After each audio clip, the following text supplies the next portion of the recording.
Yang terhormat Bapak Zuhri Triansyah SHMH selaku dosen Fakultas Syariah Universitas Islam Negeri Sultan Taha Saifuddin Jambi dan juga selaku moderator pada sesi webinar hari ini, serta hadirin yang berbahagia. Alhamdulillahirabbil alamin. Wassalatu wassalamu ala asrofil anbiya wal mursalin Sayyidina wa maulana Muhammadin wa ala alihi wa sahbihi ajma'in amma ba'du. Puji syukur kita panjatkan kehadirat Allah Subhanahu wa taala karena berkat rahmatnya kita diberi kesempatan untuk menimba ilmu bersama-sama dari para narasumber yang luar biasa ini. Acara ini merupakan acara webinar yang diselenggarakan oleh Himpunan Mahasiswa Program Studi Hukum Pidana Islam Fakultas Syariah Universitas Islam Negeri Sultan Taha Saifuddin Jambi dengan mengusung tema Kritik Mahasiswa terhadap Presiden Jokowi, delik pidana atau kebebasan berekspresi. Hadirin yang berbahagia, untuk mempersingkat waktu sebelum acara webinar hari ini dibuka, maka perkenankan saya untuk membacakan susunan acara kali ini.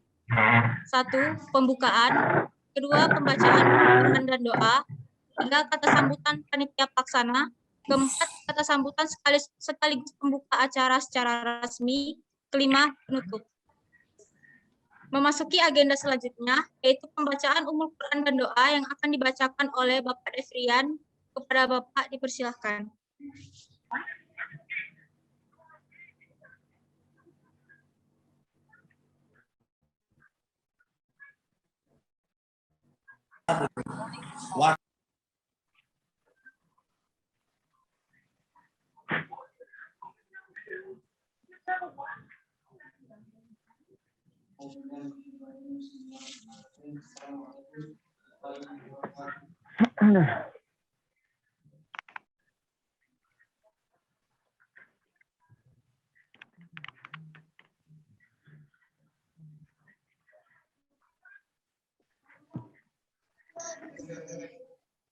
Ila hadratin Nabi Mustafa Muhammadin sallallahu alaihi wasallam kiram al-Fatihah. A'udzubillahi minasyaitonir rajim. Bismillahirrahmanirrahim. Alhamdulillahirabbil alamin. Arrahmanir rahim. Maliki yaumiddin. Iyyaka na'budu wa iyyaka nasta'in. Ihdinas siratal mustaqim. Siratal ladzina an'amta 'alaihim ghairil maghdubi 'alaihim waladdallin. Amin. A'udzubillahi minasyaitonir rajim. Bismillahirrahmanirrahim.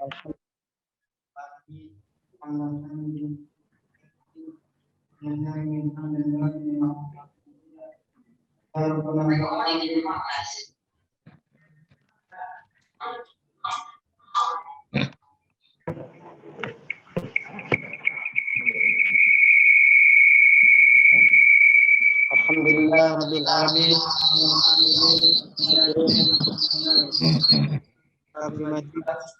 Ya Rabbana kama yanbaghi li wajhika karim azim. Allahumma shalli ala Muhammad. Allahumma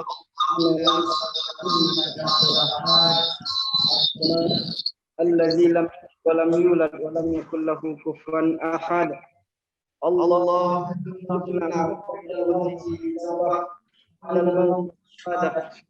badal mauti jannata wa na'ima.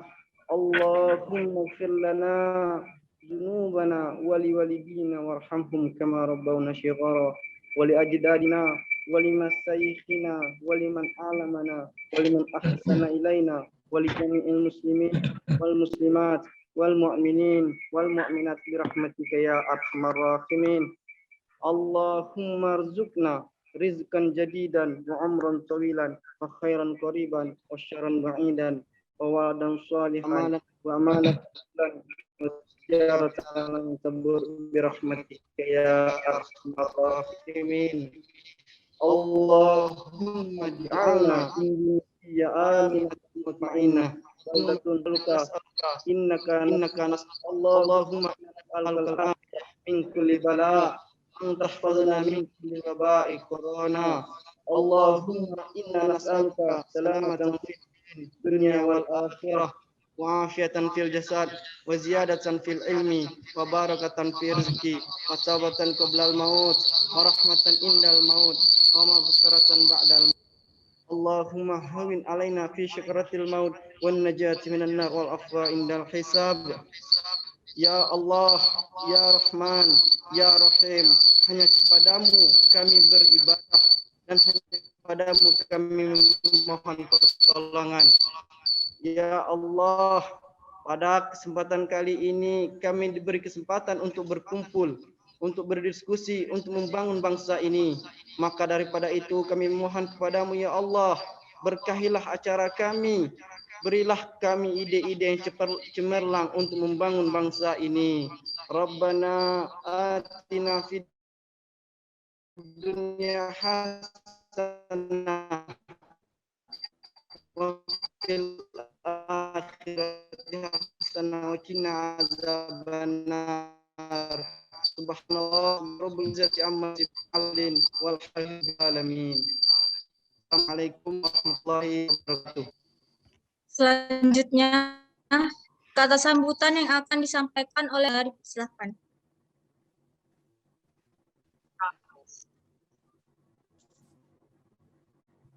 Assalamualaikum warahmatullahi wabarakatuh. Alhamdulillahirrabbilalamin. Wabihi nasta'in ala umurid dunya waddin. Asyhadu an la ilaha illallah wahdahu la syarikalah. Wa asyhadu anna Muhammadan abduhu wa rasuluh. Allahumma sholli ala sayyidina Muhammad wa ala ali sayyidina Muhammad. Yang terhormat Dekan Fakultas Syariah UIN Sultan Toha Saifuddin Jambi, Bapak Dr. Sayuti Una SAGMH, yang kami hormati Ibu Kaprodi Upida Islam, Ibu Dr. Robiatul Adawiyah, yang kami hormati materi webinar kita pada saat ini, Dr. Danteni SHMU dan Dr. Arfani SH. Terima kasih Pak pada saat ini. Sebelumnya saya mengucapkan terima kasih kepada Bapak pemateri yang telah meluangkan waktunya untuk memberikan kita ilmunya pada siang hari ini. Webinar kita pada saat ini yakni berjudul Kritik Mahasiswa Terhadap Presiden Jokowi, itu delik pidana atau kebebasan berekspresi, yang mana nantinya harapan khususnya bagi kita mahasiswa dan akademisi tentunya, dan bagi masyarakat pada umumnya. Untuk itu kami dari kepanitiaan minta maaf apabila dari awal acara sampai hingga akhir acara terdapat kesalahan. Kami mohon maaf sebesar-besarnya. Assalamualaikum. Acara selanjutnya, kesambutan sekali membuka acara ini yang akan disampaikan oleh Bapak Dr. Sayuti SAGMH selaku Dekan Fakultas Syariah Universitas. Kepada Bapak Dekan dipersilahkan.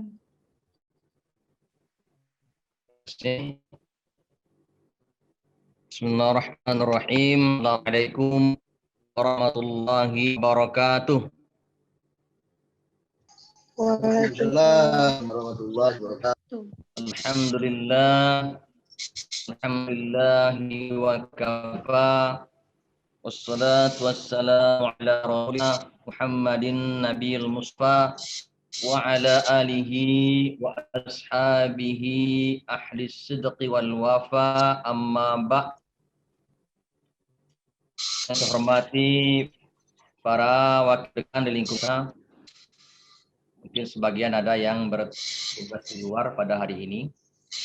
Yang saya hormati Prodi Ketua Program Studi Hukum Pidana Islam Dr. Robiatul Adawiyah SHIMH. Yang saya hormati Sekretaris Prodi Hukum Pidana Islam Devrian Ali MH.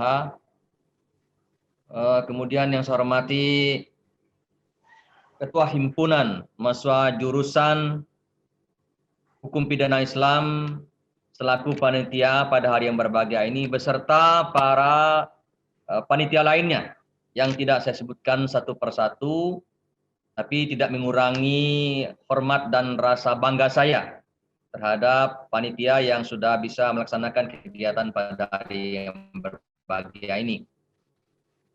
Wabil khusus kepada para pemateri kita pada hari ini, yang pertama Bapak Dr. Erdianto SHMH. Assalamualaikum Pak Erdianto. Assalamualaikum Pak Erdianto. Waalaikumsalam warahmatullahi wabarakatuh. Nah, ini Ya, waalaikumsalam saudara dekat betul. Kenapa Pak Erdianto ini pernah menjadi dosen sebenarnya di Fakultas Syariah ini sebelum dia melanglang buana dan hinggap atau berhenti di Pekanbaru, tepatnya di orang dengan Syariah ini sangat dekat saya kira, karena sudah pernah ngajar di Syariah dulunya gitu kan. Kemudian pemateri yang kedua Bapak Dr. Arpa'i SHMH, masih muda dan energik. Ini juga adinda saya sudah kenal betul dengan dia. Assalamualaikum Pak Arpa'i. Waalaikumsalam warahmatullahi wabarakatuh. Nah, adinda saya ini aktif juga. Jadi kedua pemateri ini bukan karena kedekatan pada hari, tapi memang mereka layak untuk ditampilkan pada acara kita. Pak Erdianto tidak diragukan lagi sebagai ahli hukum pidana muda yang saya kira banyak berkiprah di dunia akademis ini, terutama menjadi pembicara dan juga dunia praktis. Saya mendapat informasi Pak Erdianto ini sudah lebih dari 300 menjadi saksi ahli di pengadilan negeri khususnya gitu kan.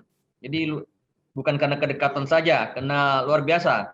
Dan saya tahu juga beliau ini punya atau menyelesaikan disertasi yang tidak jauh dengan apa yang kita bicarakan pada hari ini, yaitu waktu dia ujian terbuka. Demikian juga yang kedua Bapak Arpa'i sebagai ahli hukum tata negara yang masih energik dan banyak berbicara di berbagai tempat, langsung maupun tidak langsung di media massa. Kita patut berbangga ya dapat menghadirkan beliau berdua ini di tengah kesibukannya pada hari yang berbahagia ini. Kemudian juga tak lupa saya sampaikan terima kasih atau salam hormat saya kepada seluruh peserta yang hadir pada hari ini. Saya tidak tahu apakah ada dari UNRI atau ada dari UNJA. Yang jelas saya lihat tuh sudah 100 lebih yang hadir pada hari ini. Mudah-mudahan kegiatan kita pada hari ini dapat berlangsung dengan baik. Saudara sekalian, memang salah satu agenda reformasi di Indonesia adalah untuk menegakkan HAM, di mana HAM yang pada masa lalu sedikit mengalami gangguan dalam pelaksanaannya. Meskipun HAM itu sendiri sudah ada, tanpa diakui sudah ada melekat pada diri manusia, yaitu melekat pada jiwa atau aspek kemanusiaan itu sendiri. Maka itu kelompok natural law, ahli hukum alam, dia tidak setuju kalau HAM ini diatur, karena HAM itu sudah melekat pada diri manusia itu sendiri. Jadi sejak lahir yang namanya manusia ada HAM. Nah, kemudian tentu tidak berbeda juga dengan pendapat yang disampaikan oleh para positivisme law atau positivisme teori hukum positivisme yang mengatakan HAM itu mesti diatur dalam kehidupan berbangsa negara. Namun ada juga pendapat yang lain disampaikan pembatasan secara imparsial, secara budaya, di mana HAM itu bisa dibatasi. Saudara sekalian, dari HAM itu lahirlah apa yang disebut dengan freedom of expression atau kebebasan berekspresi. Di dalam pendapat Mahmad Sani disebut dengan hurriyatul bayan atau kebebasan berekspresi. Sebenarnya ini pernah dituangkan di dalam pasal 19 Universal Declaration of Human Rights 1948 yang disandingkan dengan freedom of opinion dan freedom of expression. Tetapi di dalam pasal 19 ayat 2 ICCPR 1966 itu hanya disebutkan the right to freedom of expression. Dalam perkembangannya freedom ekspresi ini sangat luas gitu. Kalau di Indonesia bisa saja perkembangan itu freedom of thought and mind, itu kebebasan berpikir, atau bahasa Muhammad Salihnya hurriyatut tafkir, freedom of opinion, kebebasan berpendapat, hurriyatul ra'i, kemudian freedom of speak, kebebasan berbicara, ada juga yang mengatakan freedom of communication, kebebasan untuk berkomunikasi. Lalu ada freedom of information, kebebasan dalam berinformasi. Dan juga ada di Indonesia dengan freedom of religious, kebebasan beragama. Nah, saudara sekalian, artinya tidak lagi orang terfokus pada ekspresi saja, sudah diperkecil menjadi beberapa kemerdekaan atau kebebasan bagian daripada kebebasan berekspresi. Undang-undang di Indonesia sebenarnya tidak secara khusus mengatur kebebasan berekspresi. Memang ada beberapa pasal dalam Undang-Undang Dasar ya, tetapi dalam undang-undang yang sudah dilahirkan sekarang ada kebebasan berpendapat atau freedom of opinion, Undang-Undang nomor 9 tahun 1998. Meskipun undang-undang ini masih banyak kekurangannya. Lalu ada undang-undang tentang freedom of information yang dilahirkan dengan Undang-Undang nomor 14 tahun 2008, keterbukaan informasi publik. Ada juga undang-undang tentang kebebasan pers, freedom of pers, itu Undang-Undang 40 tahun 98. Nah, undang-undang yang belum dibicarakan Indonesia ini tapi sangat banyak berpengaruh dalam kehidupan bermasyarakat. Umpamanya kebebasan berbicara. Mana batas kebebasan berbicara dan mana kebebasan berpendapat? Lalu mana pula kebebasan yang menyangkut dengan informasi, terutama lahirnya Undang-Undang ITE. Nah, ini menjadi pemikiran kita bersama. Oleh karena itu sering pasal-pasal itu dikembalikan kepada KUHP, Kitab Undang-Undang Hukum Pidana. Nah, apakah ini terjadi kontradiksi? Apakah menegakkan HAM atau menegakkan pasal-pasal dalam KUHP? Terkait penghinaan presiden ini khususnya, bukan kritik terhadap presiden ini, apakah ada maksud dengan penghinaan atau tidak? Karena penghinaan itu kalau dalam Kamus Bahasa Indonesia disebut dengan proses, cara atau perbuatan menghinakan atau menistakan, atau juga pencemaran nama baik. Di dalam KUHP sebenarnya ada diatur dulu pasal 137, 154 dan 155 KUHP dan pasal 134, 135 bis. Tetapi sebagian ada yang mengatakan ini sudah diangkat atau ditolak oleh MK, Mahkamah Konstitusi. Nah, oleh karena itu menarik sekali pada hari ini kita membicarakan ini. Membicarakan dalam konteks akademis. Jadi tujuan akademis untuk mencari titik kebenaran dari sisi ilmu pengetahuan. Baik dari sisi ilmu HAM atau hak-hak asasi manusia maupun dari sisi hukum pidana. Oleh karena itu kita tidak menjustifikasi mana yang benar atau yang salah. Kita tidak juga mengatakan yang kritik itu yang paling benar atau tidak juga mengatakan yang mau menegakkan HAM dengan mengenakan pasal-pasal penghinaan ini yang benar. Nah, ini kembali kepada apa yang kita kaji pada hari ini. Mudah-mudahan dapat memberi manfaat bagi kita semua sehingga sebagai modal atau perbendaharaan akademik khususnya bagi para mahasiswa hukum pidana maupun hukum tata negara. Yang keduanya tidak lepas daripada pembicaraan itu. HAM dan hukum tidak pernah berbeda atau selalu harus berdekatan semua. Negara hukum di situ ada supremacy of law, yang di dalamnya adalah penegakan hukum, dan juga di negara hukum ada juga perlindungan, protection of human right, perlindungan terhadap hak asasi manusia. Sekali lagi kepada kedua menteri saya mengharapkan mereka bisa memberikan pencerahan kepada mahasiswa kita, baik mahasiswa UIN Sultan Taha Jambi maupun peserta-peserta yang berada dari yang lain, dari perguruan tinggi lainnya. Dan kepada para peserta untuk dapat mengikuti acara ini dengan baik, karena di samping kita perkuliahan, acara-acara seperti ini sangat membantu pengetahuan. Tidak lain dan tidak bukan, seorang mahasiswa yang bagian daripada civitas akademika, satu yang wajib dilakukan. Ya, meskipun ada organisasi sebagai penunjang bagi kemampuan ilmu pengetahuan dan keterampilan tadi. Jadi organisasi bukan tujuan akhir, karena tujuan akhir adalah sukses tadi, adalah kesuksesan kita dalam berstudi atau belajar di perguruan tinggi. Terima kasih. Ini terdapat kekurangan di sana sini atas nama pimpinan Fakultas Syariah. Sekali lagi saya mohon maaf yang sebesar-besarnya dari para pemateri, dari para peserta sekalian. Terima kasih. Saya akhiri. Wassalamualaikum. Tadi ada pembukaan ya. Dengan mengucapkan Bismillahirrahmanirrahim, webinar pada hari ini saya nyatakan dibuka secara resmi. Saya akhiri. Assalamualaikum warahmatullahi wabarakatuh. Terima kasih kepada Bapak Sayuti Una. Lanjut memasuki acara inti, yaitu pemaparan materi sekaligus diskusi dan tanya jawab yang akan dipandu oleh moderator Bapak Zuhri Triansyah. Kepada Bapak, kami persilahkan. Baik, terima kasih kepada MC atas waktunya.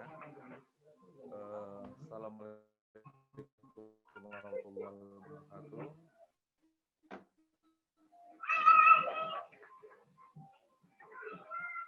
Assalamualaikum warahmatullahi wabarakatuh. Sayyidina Muhammadin wa ala alihi wa sahbihi ajma'in. Pertama-tama yang saya hormati Bapak Dekan Fakultas Syariah UIN Sultan Toha Saifuddin Jambi. Ya kan?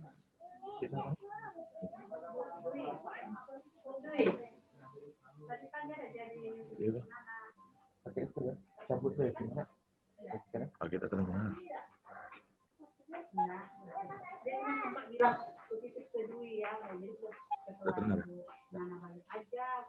Tes. Satu. Alhamdulillah terdengar sekarang Pak. Kedengaran ya?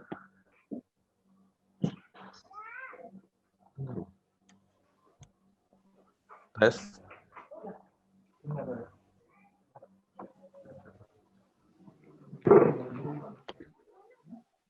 Baik, Assalamualaikum warahmatullahi wabarakatuh.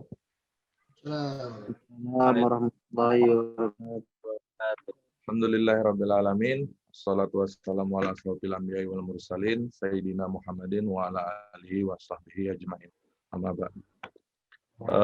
Yang saya hormati Bapak Dekan Fakultas Syariah UIN Sultan Toha Saifuddin Jambi, Bapak Dr. Sayuti SAGMH. Kemudian yang saya hormati Bapak Dr. Erdianto Mhum selaku pemateri pada webinar kita pada pagi hari ini. Kemudian yang saya hormati Bapak Dr. Arfai SAMH selaku pemateri kedua dalam webinar kita pada pagi hari ini. Kemudian yang saya hormati Ibu Kaprodi Dr. Robiatul Adawiyah SHI MHI serta rekan-rekan mahasiswa dan seluruh panitia pelaksana yang telah meluangkan tenaga serta semangatnya dalam upaya menyelenggarakan webinar kita pada pagi hari ini. Baik, perkenalkan saya Zuhri Triansyah atau webinar kita pada pagi hari ini. Sebelum kita memulai webinar kita pada hari ini, sekiranya saya perlu menjelaskan, meskipun tadi sudah disampaikan secara garis besar oleh Bapak Dekan Fakultas Syariah terkait dengan latar belakang akademis dari para pemateri kita. Yang pertama terkait dengan Bapak Dr. Erdianto SAMH. Ya, seperti kita ketahui bahwa beliau merupakan dosen tetap hukum pidana pada Fakultas Hukum Universitas Riau. Beliau menyelesaikan studi S1-nya di Universitas Jambi, kemudian melanjutkan di Universitas Sriwijaya pada program studi ilmu hukum, bidang kajian utamanya yakni hukum pidana, kemudian melanjutkan studi S3-nya di Universitas Pajajaran, masih pada bidang yang sama yaitu bidang hukum pidana. Nah, seperti yang telah disampaikan tadi bahwa Bapak Erdianto juga pernah menjadi dosen di Fakultas Syariah yang pada waktu itu masih dalam status IAIN Sultan Taha Saifuddin Jambi. Nah, terkait dengan karya ilmiah, ini akan menjadi satu hal yang menarik, karena jika kita bicara tentang kepakaran dari Bapak Erdianto, tentunya ini menjadi satu hal yang tidak perlu diragukan lagi. Ini terbukti melalui berbagai karya ilmiah yang telah dibuat atau diterbitkan oleh beliau. Ini yang pertama mengenai pokok-pokok hukum pidana, kemudian hukum pidana di Indonesia, kemudian hukum pidana dalam dinamika, kemudian yang keempat penanggulangan separatisme dengan menggunakan hukum pidana adat, gagasan pluralisme dalam hukum pidana, dan penerapan hukum menurut keyakinan hukum. Kemudian yang terakhir terkait dengan delik-delik populer di tengah masyarakat, penafsiran kontekstual kejahatan dalam KUHP, dan pengaturannya dalam RUU KUHP. Nah, selain itu beliau juga telah menerbitkan berbagai penelitian terkait dengan bidang keilmuan beliau, yaitu hukum pidana. Selain itu, saya melihat ada satu tulisan menarik yang berkaitan dengan tema kita pada pagi hari ini, yaitu mengenai kritik mahasiswa terhadap Presiden Jokowi, delik pidana atau kebebasan berekspresi. Nah, dalam hal ini, Bapak Erdianto juga telah menuliskan terkait dengan ketika mengkritik dianggap penghinaan. Nah, ini mungkin akan dijabarkan secara komprehensif oleh Bapak Erdianto pada materi webinar kita pada pagi hari ini. Kemudian yang kedua, pemateri kita yang kedua, yakni Bapak Dr. Arfai SHMH. Beliau merupakan dosen pada Fakultas Hukum Universitas Jambi. Terkait dengan background akademis, beliau menempuh studi S1 di Fakultas Hukum Universitas Jambi pada bidang hukum tata negara, kemudian melanjutkan studi S2 pada bidang hukum pemerintahan di Fakultas Hukum Universitas Jambi, kemudian melanjutkan S3 di program doktor ilmu hukum Fakultas Hukum Universitas Sriwijaya pada tahun 2017 hingga 2021. Jadi saya kira dua pemateri ini akan menjadi pemantik sekaligus membuka cakrawala berpikir kita terkait dengan konsep bagaimana relevansi antara hukum pidana dan hukum tata negara. Kemudian ada satu ungkapan menarik terkait dengan diskusi kita pada hari ini. Saya pernah mendengar ungkapan bahwa jika kita ingin melihat satu sistem hukum dalam suatu negara, atau sederhananya kita ingin melihat realita dua disiplin ilmu hukum. Yang pertama, kita bisa melihat dari perspektif hukum pidana, dan yang kemudian yang kedua yaitu terkait dengan hukum tata negara. Nah, dalam hal ini saya kira di tengah-tengah kita juga telah hadir narasumber kita yang mana akan menjabarkan kedua materi ini secara komprehensif. Nah, pada sesi penyampaian materi nanti, perlu saya sampaikan bahwa diharapkan kepada para peserta untuk mematikan atau mute mikrofonnya. Nanti akan diberikan sesi tanya jawab setelah para pemateri menyampaikan kuliah atau materinya pada hari ini. Kepada pemateri pertama terkait hukum pidana, mungkin kepada Bapak Dr. Erdianto SHMHum, apakah sudah siap, Pak? Ya, saya bisa jadi co-host. Oh iya, Pak. Bapak sharing materinya sendiri, Pak ya? Share materinya, Pak ya? Mungkin kepada panitia untuk memberikan co-host kepada Bapak Erdianto. Udah bisa. Sudah, Pak. Baik, kepada Bapak Dr. Erdianto SHMHum, waktu dan tempat kami persilakan.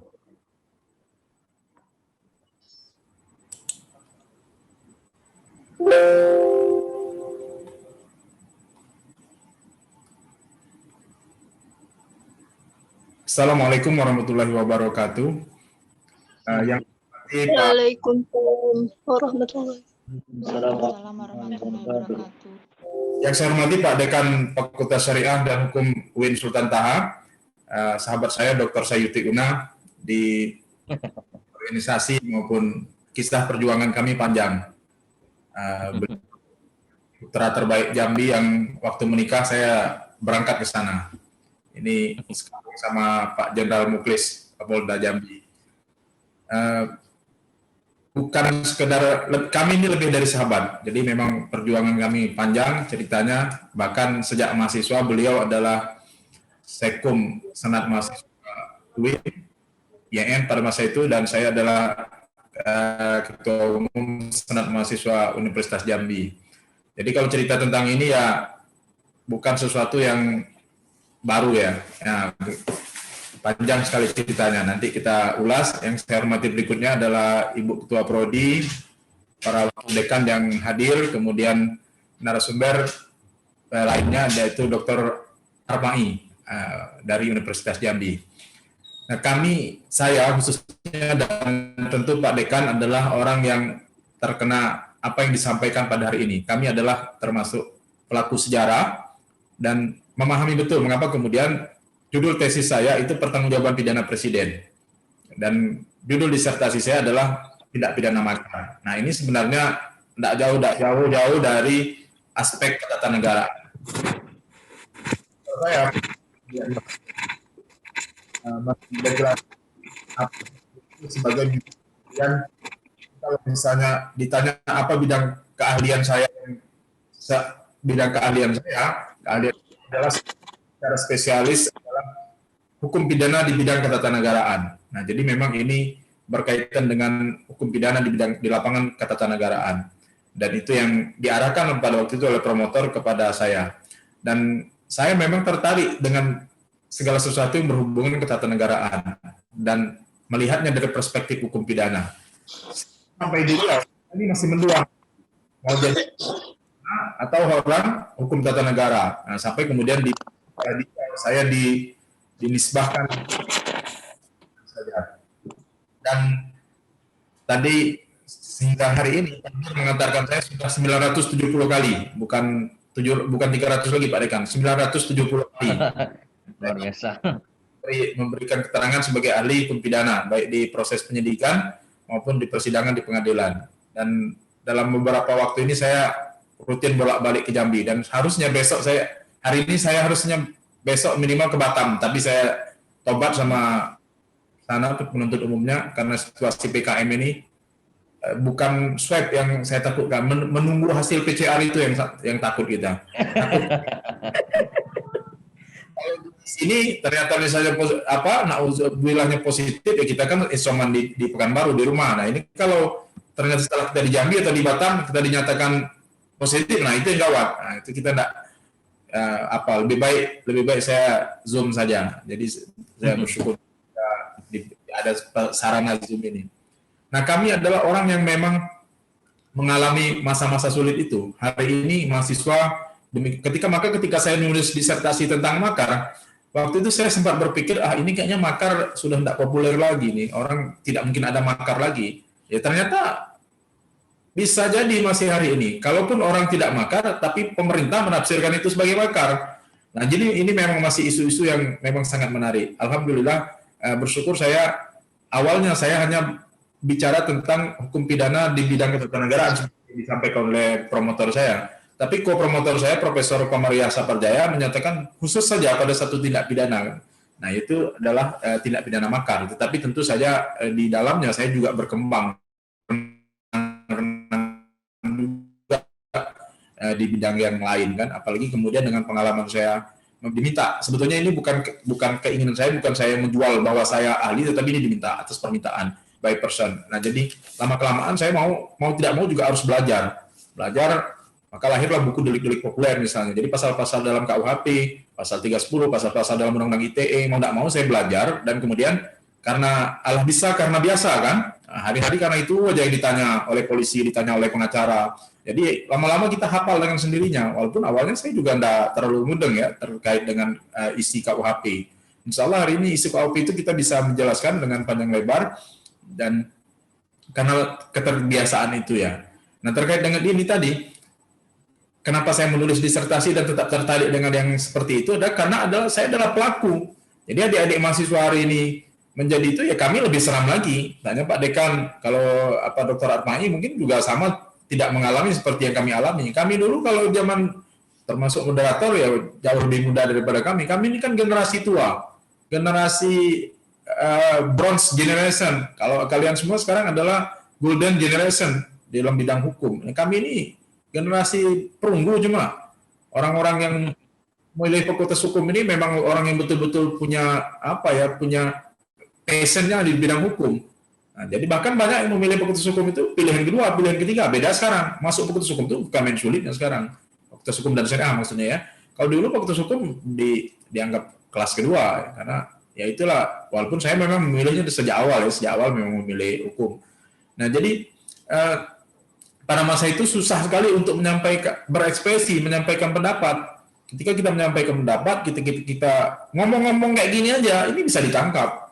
Jadi hati-hati sekali. Di kampus saja dosen ngomong yang begitu, itu ditangkap. Nah, saya terbentuk otak saya seperti agak otak memberontak ini sebetulnya pendidikan guru tata negara saya pada waktu di SMA. Kami kan IPS, ada mata pelajaran namanya tata negara. Nah, beliau adalah orang yang kalau saya ikal itu terpengaruh oleh gurunya untuk menjadi seniman dan sekolah ke Prancis. Nah, kami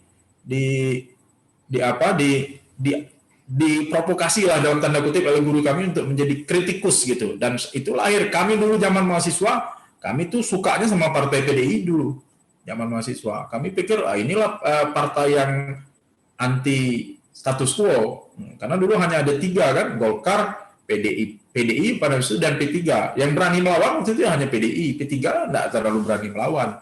Ada pun yang berani melawan Sri Bintang Pamungkas. Nah, itu idola kita zaman itu. Megawati itu idola kita, Amin Rais idola kita pada masa itu. Mereka yang berani mengkritik pemerintah, ya itulah idola kita pada masa itu. Dan kita berapi-api kita mendengarkan itu. Nah, tapi sekarang kemudian kita demo pertama di Jambi itu, demo pertama terjadi di Jambi itu adalah tahun 1996. Nah, nasib naasnya itu pada saat itu saya sedang jadi ketua senat. Nah, kalau jadi ketua senat itu apapun yang terjadi di kampus walaupun bukan kerja kita dianggap bertanggung jawab. Nah, itu yang paling saya takut. Demo pertama di Jambi itu terjadi, tapi belum terhadap perlawanan terhadap Soeharto, itu karena ada waktu itu wakil dekan 3 HEPA Unja sekarang ya, Pak Raples berurusan sama polisi, dipukul polisi, dan itu semua mahasiswa turun. Sebetulnya menggerakkan ketua senat fakultas hukum almarhum Hermanto. Cuman karena saya ketua senat universitas, itu saya dipanggil juga. Untunglah selamat sampai sekarang. Ketika demonstrasi anti Soeharto mahasiswa dan tidak jadi ketua senat mahasiswa lagi, kita masih naik panggung, kita teriak-teriak turunkan Soeharto. Nah, kata kawan saya Sasli Rais namanya, beliau bilang pada waktu itu begitu turun dari panggung, dia bilang pokoknya siapa yang naik panggung ini semua sudah dicatat oleh Intel dan tidak akan selamat nih selesai ini kalau Soeharto tidak turun. Jadi target kita memang Soeharto harus turun. Kalau Soeharto tidak turun, selesai nasib kita semua. Nah, hari ini kawan saya mengingatkan saya itu, saya ingat betul. Beliau hari ini di Riau, Kompol Sasli Rais, SH. Dan kebetulan jadi mahasiswa saya di S2 Hukum Unri. Saya pula pembimbing. Nah, ini perjalanan hidupnya ya. Nah, kami sama-sama di Riau. Beliau memang sejak semester 1 sudah berteman sama saya, sama-sama aktif juga di himpunan. Dan inilah perjalanan hidup. Kalau Soeharto tidak turun pada 21 Mei 98, mungkin kita hari ini tidak jumpa. Ya, kalaupun tetap hidup, mungkin hidup saya tidak normal. Tidak mungkin saya jadi pegawai negeri, tidak mungkin saya jadi dosen. Nah, untunglah Soeharto turun. Nah, maka bersyukur kami Soeharto turun pada tahun 1998. Nah, dengan Soeharto, era Orde Baru itu adalah era di mana seperti ini, kekuatan, ada 2 kepentingan yang berhadapan. Negara. Soeharto itu menekankan pada keamanan. Sementara kita mahasiswa pada masa itu HAM. Sebenarnya tuntutan kami mahasiswa reformasi tidak ribet-ribet seperti sekarang. Sekarang kemudian banyak tumpangan. Kami cuma pengen dulu korupsi diberantas, kolusi diberantas, nepotisme diberantas. Lalu kemudian pemilu adil, jujur dan adil. Jangan menangkan Golkar terus. Dulu pemilu itu 2 tahun lagi, Golkar sudah tahu berapa persen menangnya.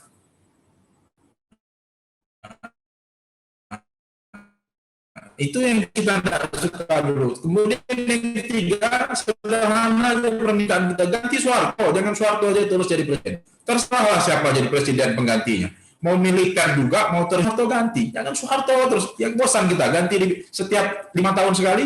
Yang diganti itu cuma gambar di kirinya, gambar wakil presiden. Presidennya tidak ganti. Dan kita pengen punya presiden. Maka waktu mahasiswa Soekarno itu idola kita. Kita pengen presiden yang ganteng, yang cerdas, yang berbahasa Inggrisnya lancar di PBB. Nah, Soeharto tidak lancar berbahasa Inggrisnya. Harus ada penterjemah ketika ada tamu-tamu asing. Nah, kita pengen punya presiden gantilah, nah, pokoknya. Nah, Trisno waktu itu jadi wapres. Kita idolakan itu, mudah-mudahan Trisno bisa jadi wapres nanti.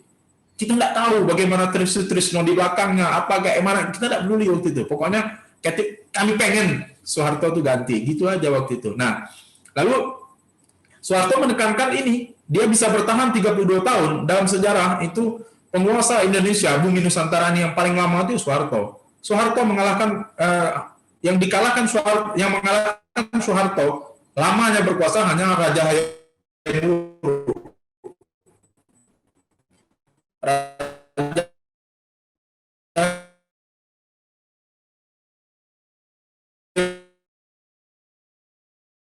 Itu berkuasa 13 hari, tidak ada tuh. Tapi tidak tahu lah ya. Kalau saya tidak enak masa zaman Soeharto. Tidak ada yang enak zaman Soeharto. Semua kita diawasi, semua kita ditangkap, semua kita diawasi. Bahaya sekali zaman Soeharto. Nah, kalau dibilang dulu harga murah, benar harga murah. Tapi gaji juga kecil. Saya kuliah di Fakultas Hukum Unja, dosen yang punya mobil itu cuma 3 orang. Salah satunya Profesor Rozali. Kemudian siapa lagi waktu itu? Pak Idosman, karena beliau kontraktor. Terus Pak Ambiar Usman, karena dia kontraktor juga. Yang lain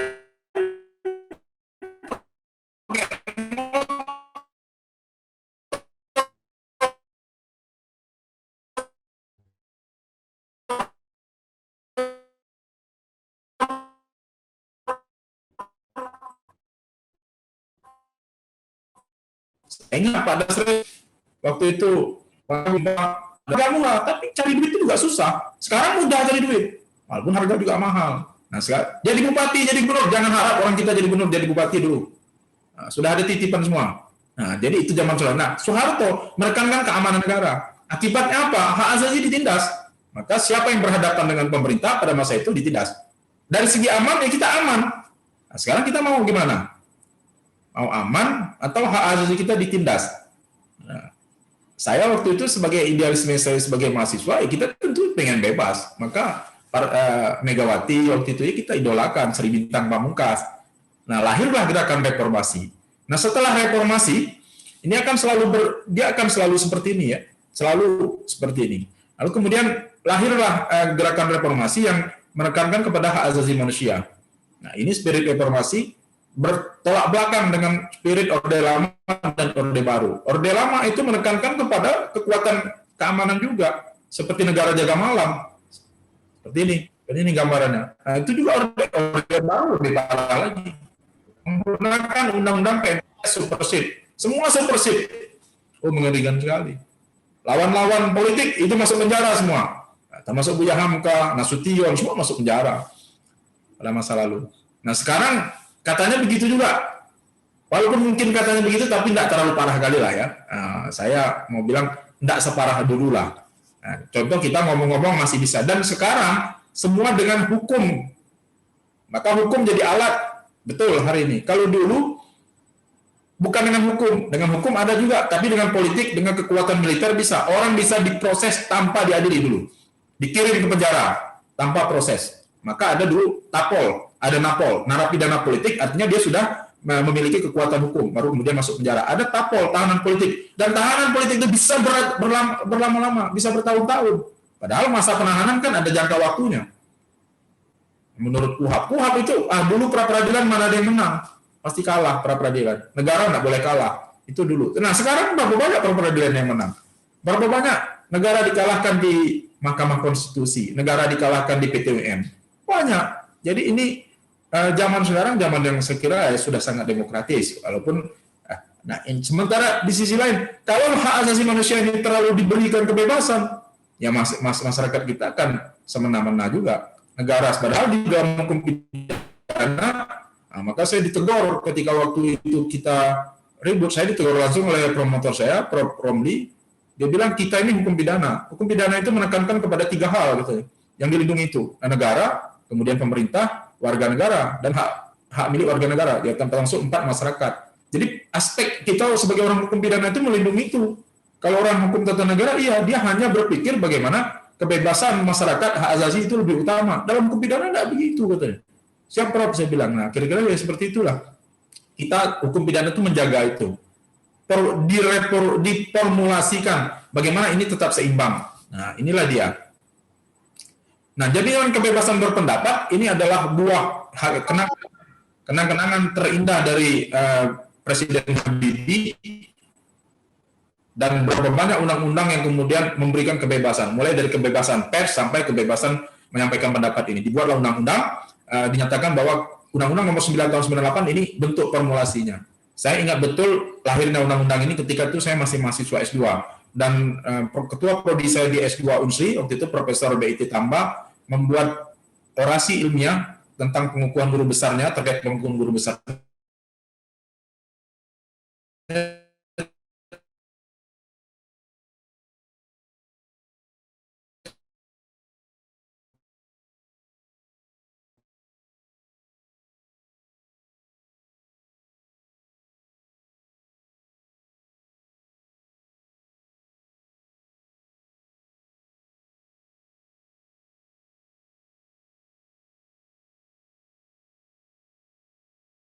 Aja kita nih semua agama enak kita kan kalau kita bawa ke Tuhan semua. Makanya biar aja orang menghina saya, dituduh saya begini, dituduh saya korupsi, dituduh saya terima duit dari presiden, ini biar aja. Mana tahu suatu saat saya betul-betul terima duit dari presiden, kan duit yang resmi, duit yang legal, mungkin duit yang haram itu kan tidak masalah, biar aja.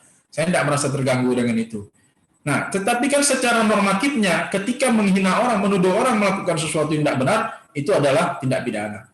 Nah, jadi dalam pasal 310 itu ada pengecualiannya, dan pengecualiannya juga mengikut kepada Undang-Undang ITE, yaitu pasal 310 ayat 3. Pasal 310 ayat 3 menyatakan bahwa dalam rangka kepentingan umum dan membela diri itu hapus sifat melawan hukumnya. Itu tidak tergolong sebagai penghinaan. Nah, kepentingan umum itu contohnya adalah membicarakan orang di pengadilan. Di dalam Islam pun kan itu boleh. Nah, itu tidak bersifat penghinaan. Misalnya saya jadi saksi ditanya, betul saya nuduh korupsi Pak? Bapak nengok, iya betul. Nah, kalau bukan berarti kan nanti jangan bilang pula, oh, tidak boleh, saya tidak boleh membuka aib orang. Tidak begitu pengertiannya. Boleh, tetap boleh dalam rangka untuk kepentingan umum. Lalu bagaimana dengan wartawan? Nah, wartawan itu kan memberitakan untuk kepentingan umum. Saya pada posisi menyatakan bahwa wartawan yang seperti itu tidak masuk sebagai tindak pidana penghinaan, tetapi dengan catatan dia sudah melakukan SOP yang benar dalam peliputan. Harus ada klarifikasi. Nah, tapi kalau kita makanya demo menyampaikan pendapat boleh, mengkritik boleh, tapi jangan menuduh presiden atau siapapun. Ya, jangankan presiden ya, gubernurnya jangan. Ada kemarin di Riau juga ada wakil gubernur Edi Natar Nasution itu dibuat orang katanya Pak Edi menerima suap dari ini. Nah, itu saya juga jadi ahlinya. Saya bilang itu masuk sebagai tindak pidana penghinaan. Nah, itu yang batas-batasnya. Kebebasan ya untuk apalah ya? Saya bukan jangan pula dibilang ini nanti saya pro presiden ya. Ngapainlah menghina? Orang tua kita aja dihina, kita tidak boleh. Bagaimanapun presiden itu adalah presiden kita. Terlepas dari bahwa kemudian presiden melakukan sesuatu yang tidak betul, kita laporkan pada sarana yang semestinya, lapor ke PK, lapor ke DPR. Kalau menurut kita punya data dan bukti bahwa presiden melakukan sesuatu yang tidak benar. Nah, kritik boleh, kita tetap kritis. Mahasiswa itu agent of change. Jangan mahasiswa diam saja. Silakan kritik, tapi jangan melanggar hukum. Nah, ketika mahasiswa saya dulu demo, tanya sama saya, boleh kalian demo, tapi jangan merusak pagar, jangan menyebut-nyebut orang, jangan menghina orang, jangan melakukan pelecehan seksual. Sebatas menyampaikan pendapat bahwa kami termasuk misalnya ketika ada pernyataan presiden harusnya mengundurkan diri. Itu menurut saya bukan tindak pidana. Orang permintaan aja kok. Permintaan mengundurkan diri, ya apa salahnya? Yang masalah mengundurkan diri atau enggak, itu bukan urusan mahasiswa, enggak sesederhana itu. Untuk presiden mundur, itu hak presiden. Aku enggak mau mundur, ngapain kalian? Nah, terus kalau demo kayak tahun 98, demo tahun 98 menduduki gedung DPR MPR itu yang salah. Itu enggak boleh. Nah, sudah diatur dalam Undang-Undang Nomor 9 tahun 98 itu kan, itu dilarang. Dan polisi bisa menindak itu. Demonya kalau gitu di mana? Ya di luar lah demonya, sampaikan di halamannya boleh, tapi kemudian jangan menduduki DPR, membuat orang tidak bisa kerja. Itu melanggar pasal 212, pasal 216. Ada hukum pidana. Jadi hukum pidana itu memang ada. Untuk begitu. Jadi kesannya keren. Dan itu perspektif hukum pidana. Nanti kita lihat perspektif berikutnya dari lapangan hukum negara yang akan disampaikan oleh Pak Dr. Arfai. Saya kira demikian batas-batasnya. Sebagai pemantik diskusi, nanti mungkin ada yang patut kita diskusikan, saya akan menjawabnya. Demikian dari saya, Pak Dekan, Bu Kaprodi, moderator, peserta sekalian. Billahi taufiq wal hidayah. Wassalamualaikum warahmatullahi wabarakatuh. Waalaikumsalam warahmatullahi wabarakatuh. Baik. Baik, tadi sedikit gambaran, saya rasa juga sudah cukup komprehensif penjabaran dari Bapak Erdianto Effendi. Mungkin kita bisa lanjut ke pemateri yang kedua dulu, baru nanti kita akan membuka sesi tanya jawab bagi para peserta yang ingin menanyakan materi kepada para pembicara kita pada hari ini. Selanjutnya kita lanjut pada pemateri yang kedua, yaitu Bapak Dr. Arfai SHMH. Kepada Bapak Arfai, waktu dan tempat kami persilahkan. Ya, terima kasih moderator. Sebelumnya bisa saya jadi co-host ya, biar bisa ditampilkan ya. Saya. Baik, panitia. Bisa minta tolong dijadikan Bapak Arfai sebagai co-host.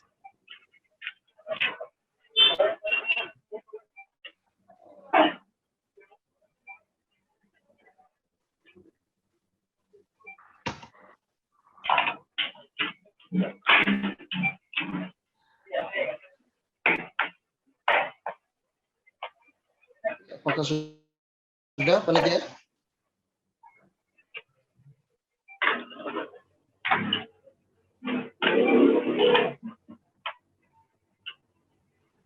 Sudah? Belum? Belum nampaknya nih? Ini belum, Pak.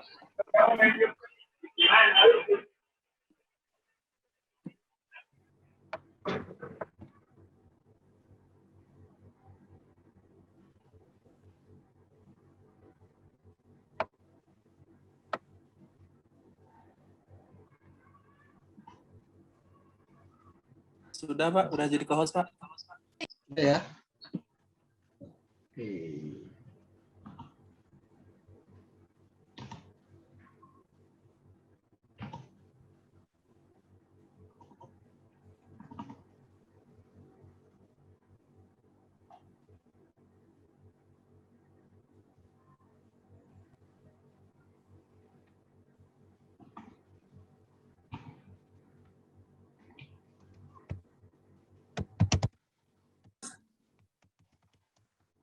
Ya, saya mulai. Saya buka dulu. Assalamualaikum warahmatullahi wabarakatuh. Waalaikumsalam warahmatullahi wabarakatuh.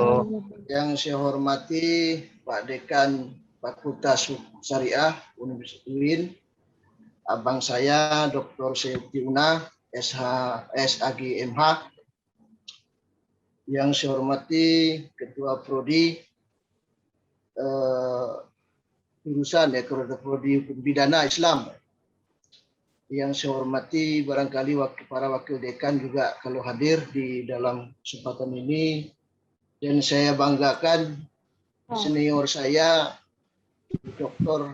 Erdianto, pakar hukum pidana, dan yang saya banggakan lagi para peserta webinar pada hari ini yang sudah mau menyempatkan diri, termasuk tadi saya lihat ada beberapa orang dosen dari Fakultas Hukum Universitas Jambi, khususnya jurusan Hukum Tata Negara, seperti ada tadi Dr. Prasan Fiskak dan yang lain-lain.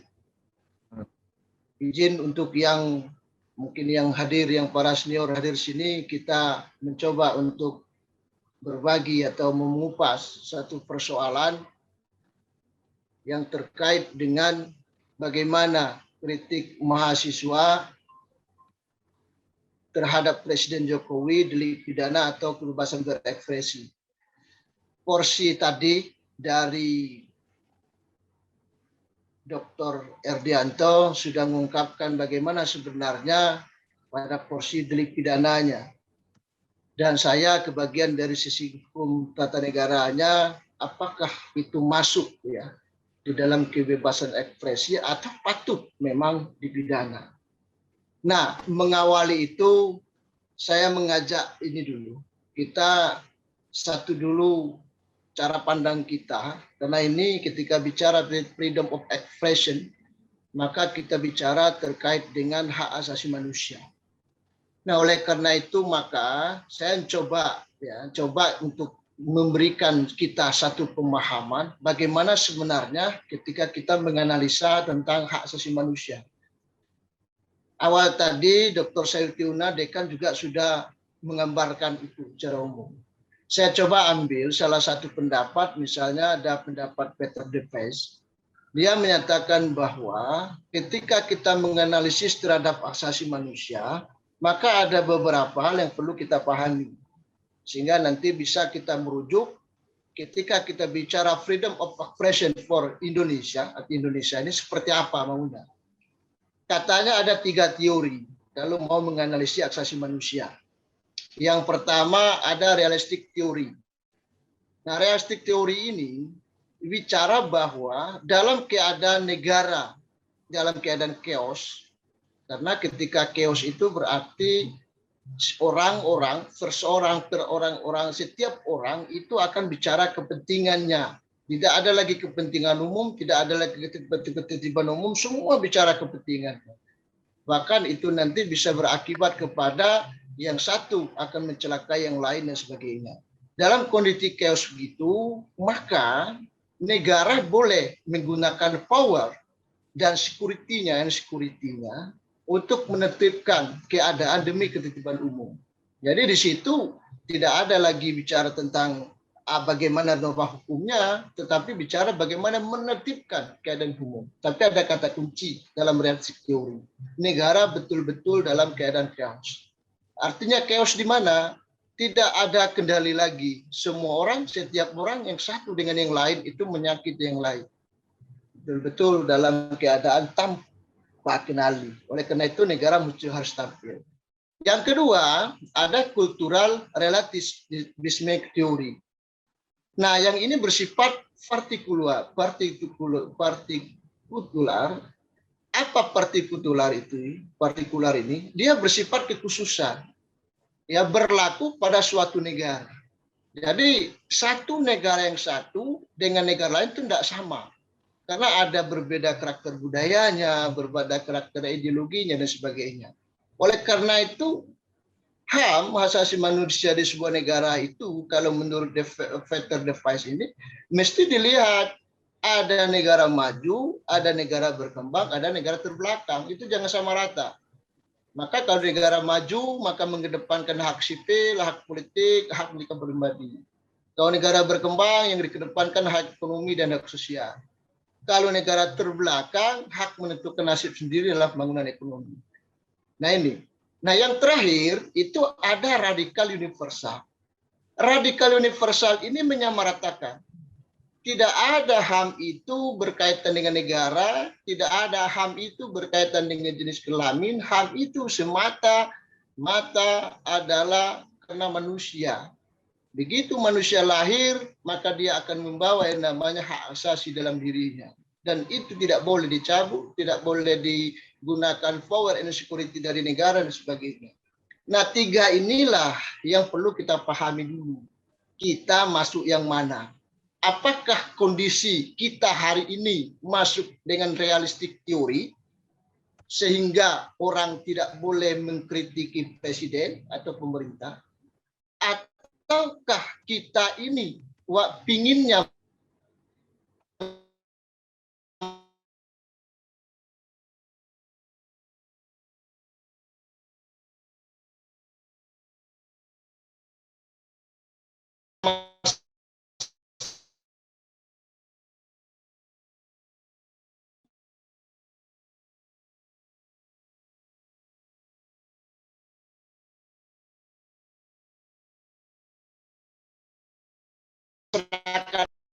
teori yang saya sampaikan tadi, saya ingin kita sebelum kita masuk ke dalam itu kita pun juga cara pandang yang sama dulu. Jadi apakah kita milih pakai radikal universal teori atau kita menggunakan realistik teori tadi atau gimana?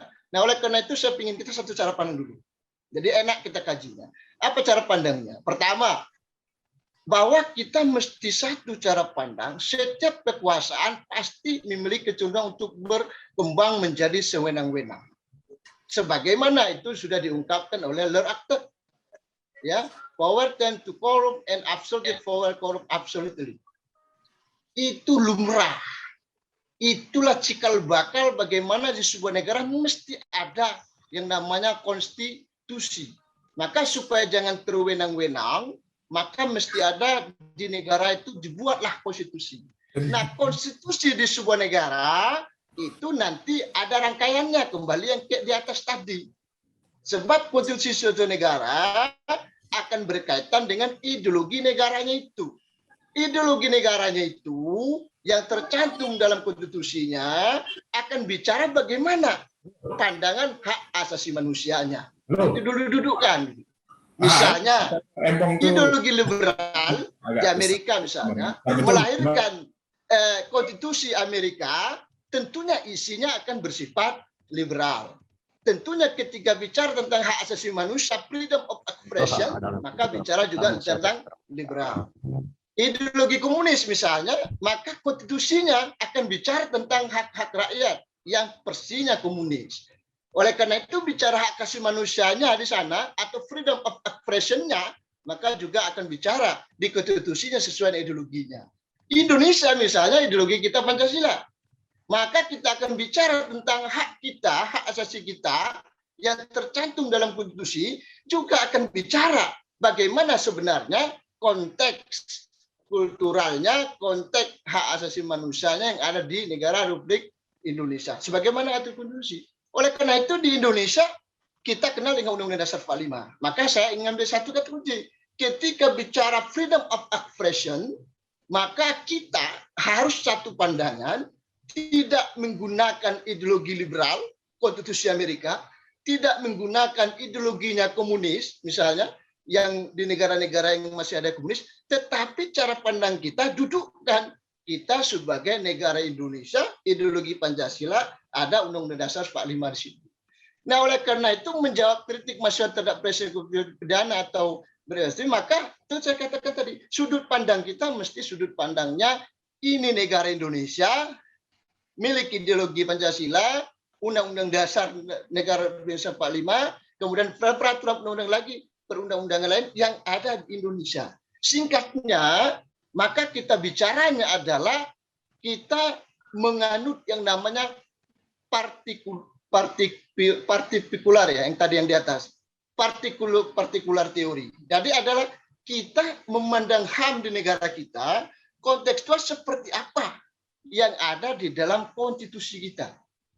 Jadi kalau kita memandang freedom of expression-nya dari sisinya konstitusi Amerika, tentunya salah nanti. Atau kita memandang freedom of expression-nya dari sisinya negara-negara komunis, tentu salah nanti.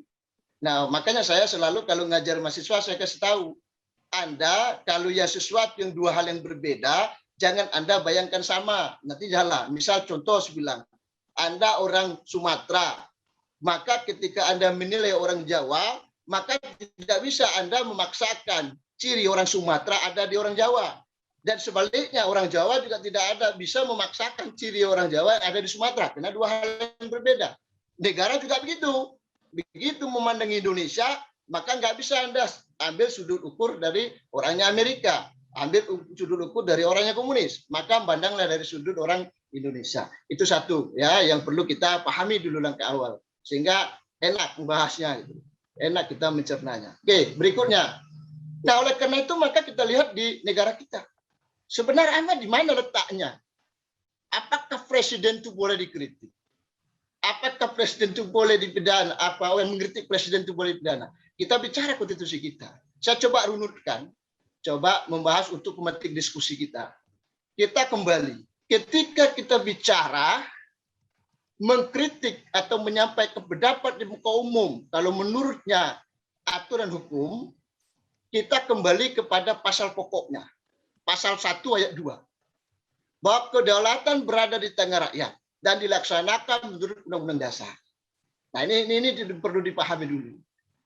Jadi kedaulatan di tangan rakyat dimaknai dapat di mana kekuasaan tertinggi ada di tangan rakyat.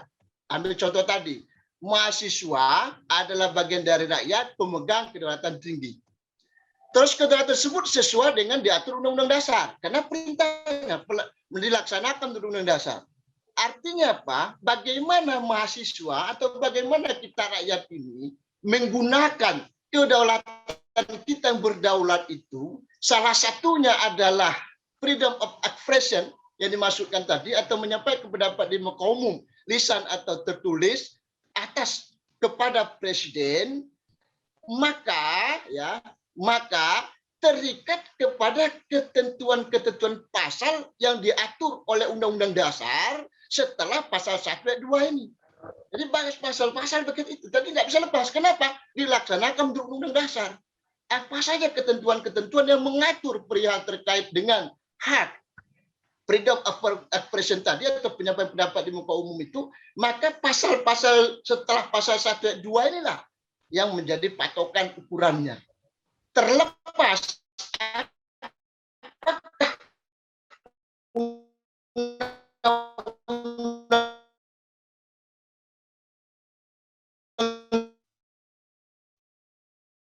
dasar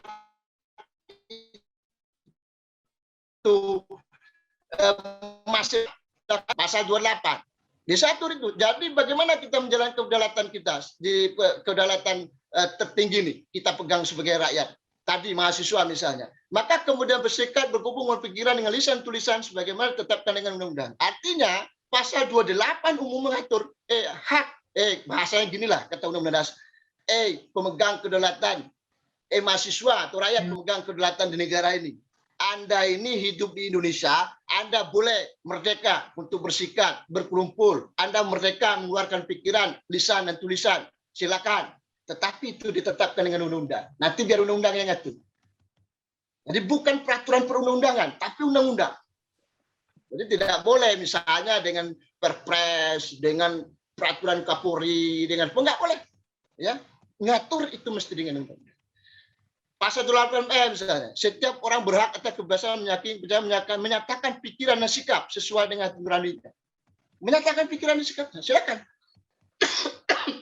Diatur Undang-Undang Dasar. Sama, Anda punya kedaulatan, Anda boleh silakan menyatakan pikiran dan sikap Anda. Terus setiap orang berhak atas kebebasan berserikat, berkumpul, mengeluarkan pendapat. Sama, penegasan dari pasal 28.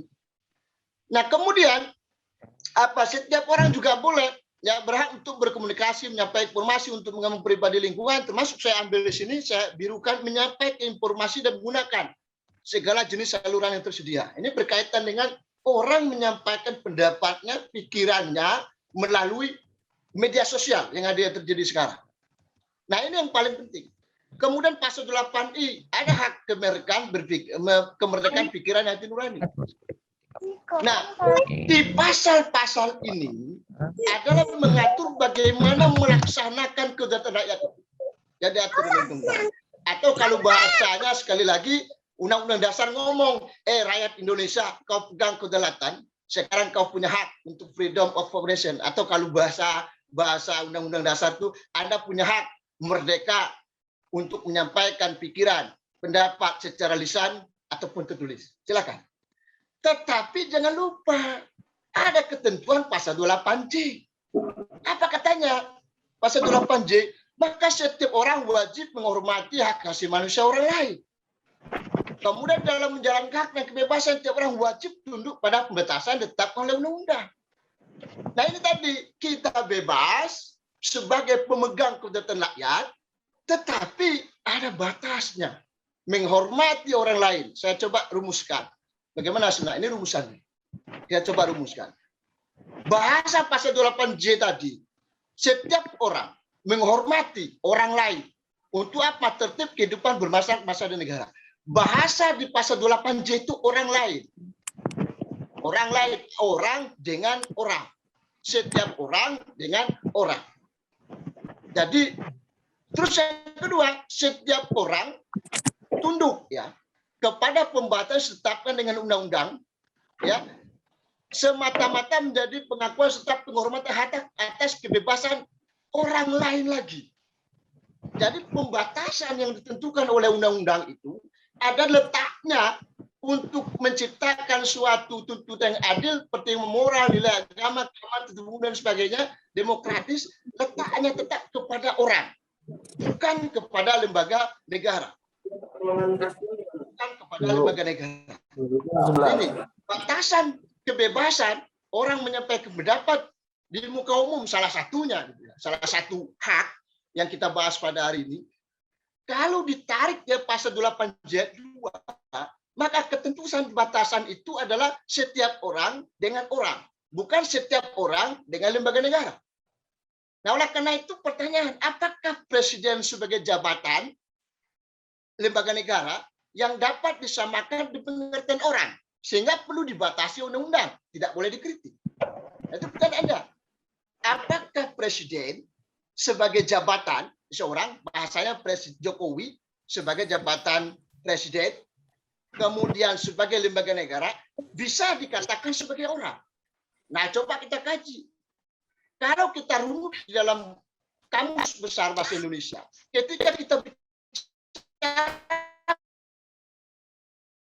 presiden, maka dia bicara tentang sebagainya. Maka bicara tentang kepala lembaga. Artinya di situ apa? Lembaga negara.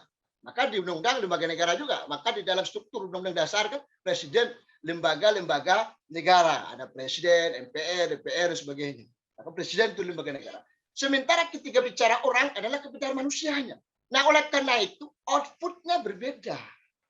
Ketika bicara presiden, jabatan sebagai lembaga negara, maka outputnya itu adalah bicara tentang kebijakan, bicara tentang kinerja, bicara tentang produk hukum, dan lain-lain. Sementara ketika bicara orang atau manusia, maka outputnya adalah perilaku dan perbuatannya. Nah, terus ketika bicara lembaga negara, yang namanya lembaga negara itu, ya, kepresidenan itu presiden, dia tidak bisa sedih, tidak bisa dia merasa terhina, tidak bisa dia merasa dia dicemarkan, karena dia lembaga, bukan manusia. Tetapi ketika bicara manusia, maka dia bisa terhina, bisa menjadi dicemarkan, dan sebagainya. Nah, oleh karena itu maka Presiden Jokowi misalnya berarti sebagai presiden, jabatan sebagai lembaga negara, maka dia dapat atau bebas untuk diberikan ya tanggapan atau pendapat dari rakyatnya atau dari mahasiswa tentang apa? Tentang mulai dari kebijakannya, mulai tentang kinerjanya atau produk-produk hukum yang dia keluarkan, bukan atas perilakunya sebagai manusia atau pribadinya, personalnya. Nah, itu oleh karena itu yang penting. Artinya apa?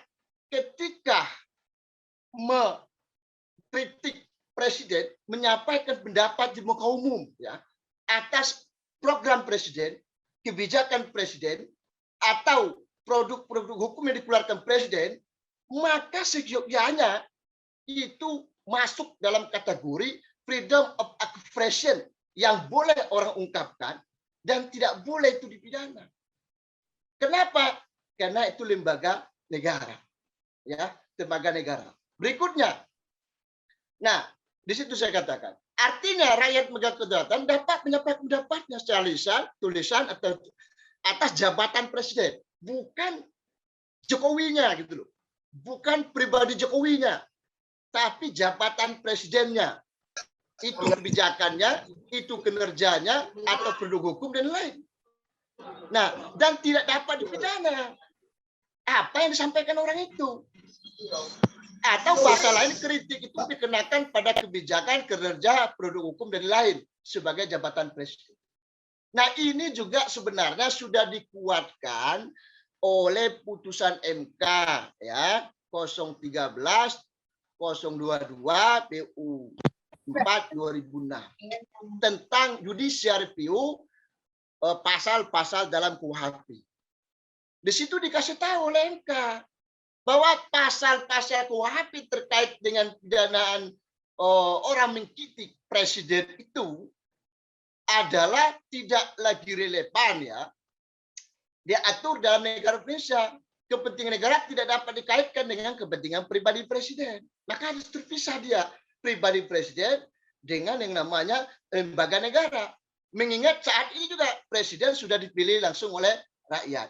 Beda lahirnya pasal-pasal itu mungkin tadi juga mungkin bisa ditanyakan ke Bang Ardianto nanti bahwa lahirnya pasal-pasal terkait penghinaan jabatan presiden ini di dalam KUHP kita itu kan di zamannya Belanda, yang itu proses orang di Belanda itu kan kepala negaranya kan raja, ya kerajaan kekaisaran atau ratu Belanda yang dia dapat dengan keturunan, bukan oleh dipilih langsung oleh rakyat.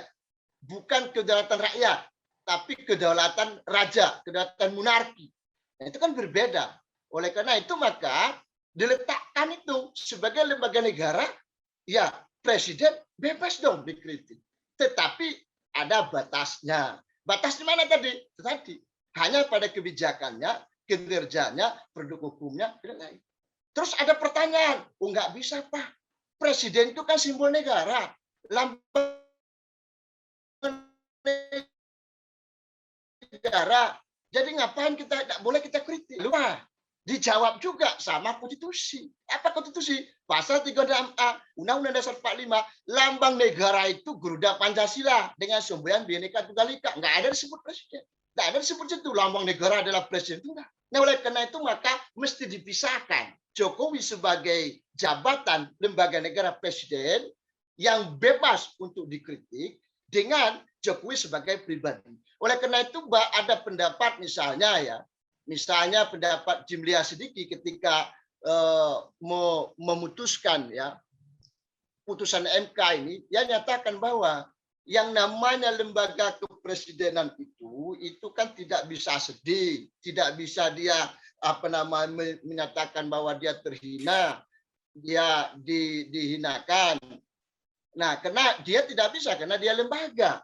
Tetapi manusianya, si presidennya bisa saja dia merasa terhina.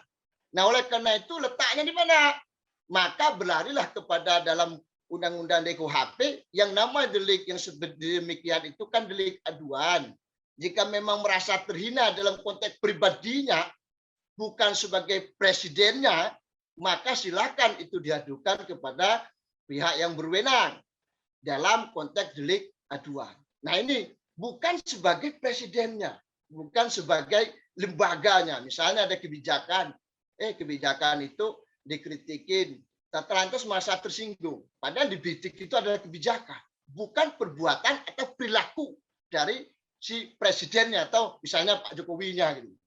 Ya, beda itu. Kalau perilaku atau perbuatan Pak Jokowinya lantas dikritik mahasiswa habis-habisan, tak ada kaitan dengan kebijakan kinerja atau produk hukum yang dia keluarkan, maka itu silakan, itu delik aduan. Kalau memang merasa itu dicemarkan atau dihina, maka silakan.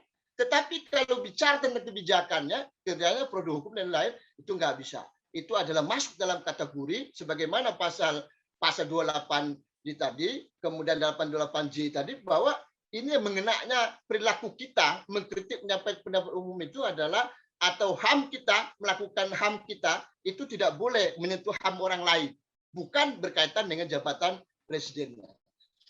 Nah, oleh karena itu perlu diatur, bahkan dapat dipidana bukan terkait dengan kritik atau menyampaikan pendapat pada umum terhadap presiden. Namun yang diatur adalah tata cara menyampaikan pendapat atau kritik tersebut agar tidak mengganggu hak orang lain, warga negara lain, atau ketertiban umum, atau pribadinya presiden. Nah, oleh sebab itu pada dasar ini sudah diatur. Jadi bahasa saya ambil tengahnya, kalau kita mengkritik entah ke presiden, entah ke kepala daerah, entah ke bupati, entah ke lembaga negara lainnya, ya, dalam konteks kebijakannya, dalam konteks kinerjanya, dalam konteks produk hukum barangkali yang dia keluarkannya, maka kita menyampaikan itu adalah bagian dari hak kita, freedom of expression. Itu tidak boleh, itu lantas polisi nangkap. Tidak ada boleh dipidana. Ya, yang demikian. Tetapi dalam menyampaikan pendapat itu perlu diatur di dalam undang-undang.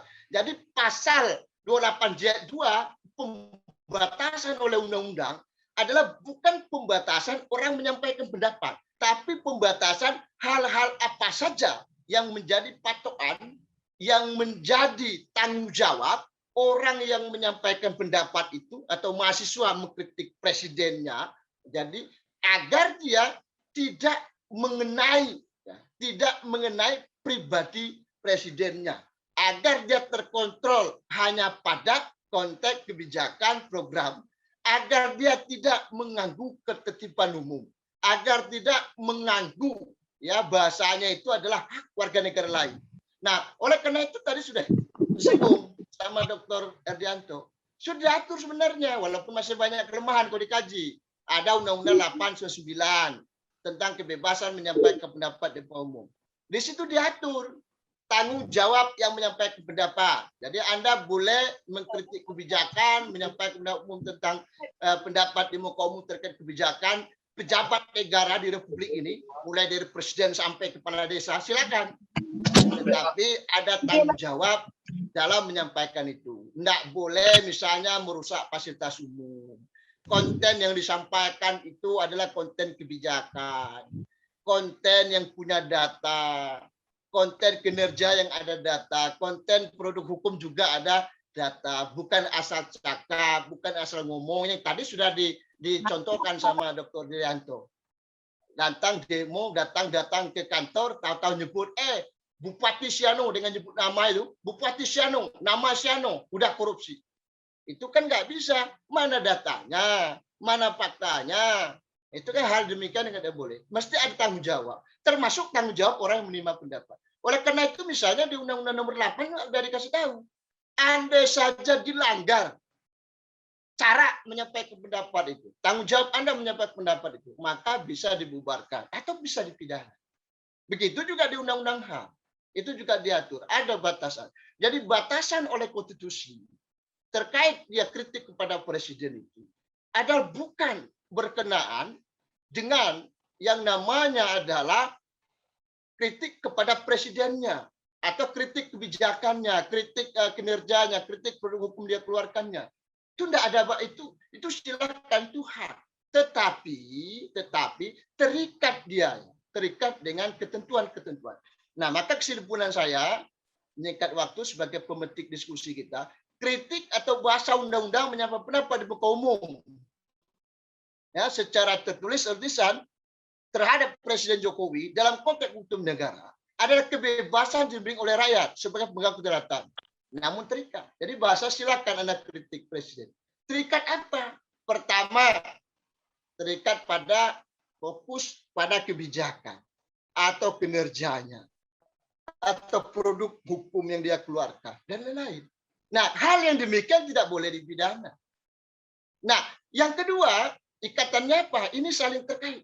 Tanggung jawab pihak yang menyampaikan pendapat di muka umum sesuai dengan taat ketentuan undang-undang yang ada. Dan ini dapat dipidana kalau dilanggar. Anda menyampaikan lewat ITE. Bolehkah menggunakan media sosial untuk mengkritik presiden? Boleh. Terus yang tidak boleh apa? Yang tidak boleh kalau mengkritik presiden bukan pada kebijakannya, bukan kepada kinerjanya, atau bukan kepada yang namanya produk hukum yang dikeluarkannya. Terus itu secara bagiannya. Terus isinya mana? Kontennya. Kontennya berisi fitnah misalnya. Bukan data yang real, bukan data yang valid, data yang dibuat-buat, data yang hoax misalnya. Maka itu tidak boleh. Itu adalah tidak sesuai dengan undang-undang. Nah ini penting. Oleh karena itu singkat ceritanya ya, kita ini sebagai warga bangsa sudah diberikan kebebasan oleh undang-undang bagaimana kita bebas hasil reformasi, kita bebas untuk memberikan pendapat di muka umum terkait dengan pejabat kita, mulai dari presiden sampai ke bawah lah. Saya tidak bicara tentang Pak Jokowi saja, sampai ke bawah. Silakan bebas, termasuk Pak Dekan juga. Itu boleh kita nyampaikan pendapat, tapi kepada kebijakan Pak Dekannya, bukan perbuatan atau perilaku Pak Sudunanya misalnya. Tapi kebijakan boleh silakan. Tetapi terikat dengan ketentuan-ketentuan yang ada dalam aturan. Mulai dari hal apa yang boleh dikritiki, disampaikan, kontennya bagaimana, sesuai dengan data fakta yang benar. Ya, oleh karena itu maka satu kata kunci sebenarnya, kebebasan itu jangan sampai salah menafsirkan. Maka cerdaslah memberikan kritik kepada presiden ataupun kepada pejabat di negara Republik Indonesia, ya, kepada jabatan lembaga negara yang ada di Republik Indonesia. Dengan demikian maka freedom of expression, ya, kebebasan kita miliki dalam hal mengkritiki kebijakan, kinerja maupun kebijakan hukum yang dikeluarkan oleh pejabat berwenang adalah sesuai dengan hak kita tadi, sesuai dengan ketentuan hukum, tidak melanggar ketentuan aturan hukum lainnya. Nah, saya rasa itu saja sebagai warahmatullahi wabarakatuh. Waalaikumsalam warahmatullahi wabarakatuh.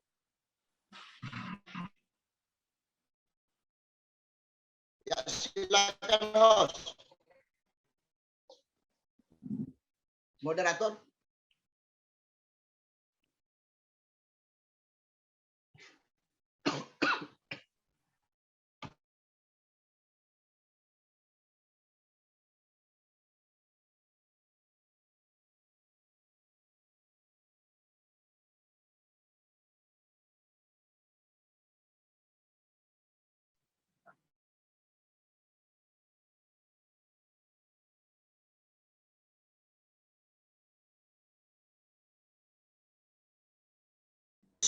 Baik, terima kasih Pak Dr. Al-Fai atas penjabaran materi yang telah disampaikan. Tes.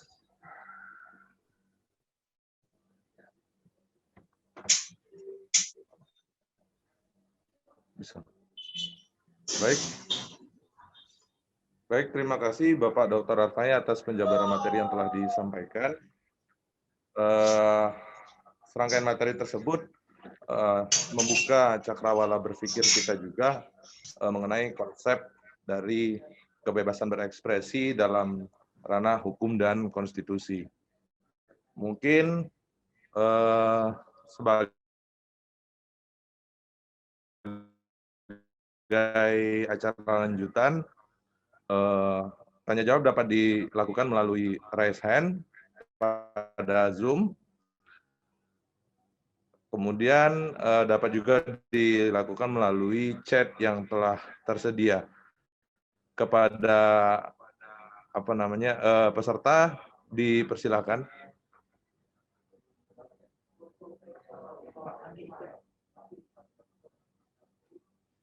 Baik, dibuka 3 pertanyaan dulu ya. Untuk yang pertama dipersilakan kepada Putri Syakila yang telah mengangkat tangan. Kepada Putri dipersilakan.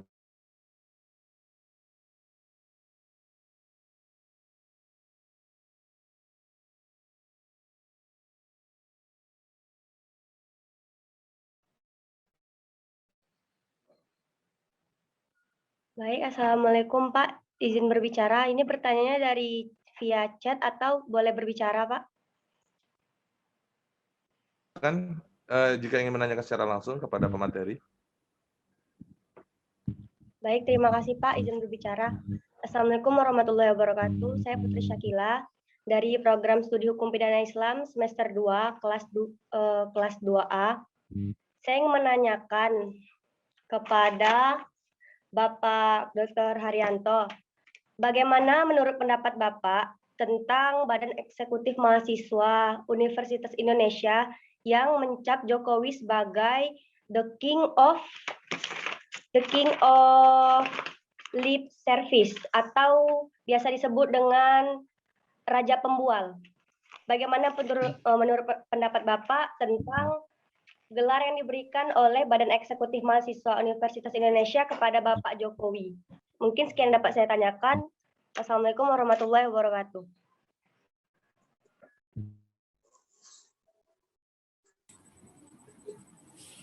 Langsung dijawab, Pak Moderator.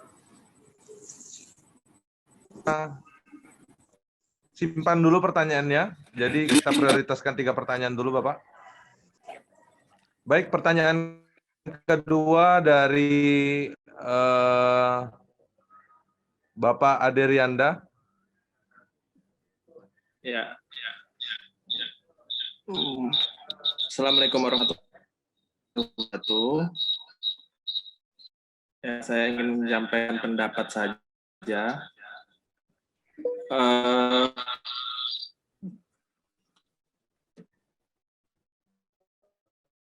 Kenapa sih Presiden selalu disalahkan, apalagi di masa pandemi seperti ini? Bagaimana beliau mau bekerja dan baik jika COVID ini lebih ingin diutamakannya, tetapi pihak-pihak tertentu malah tidak sesuai janji. Ini harusnya prihatin bersama-sama menolong beliau dengan cara tidak mengganggu kegiatan beliau untuk mencegah COVID, apalagi malah melakukan kerumunan untuk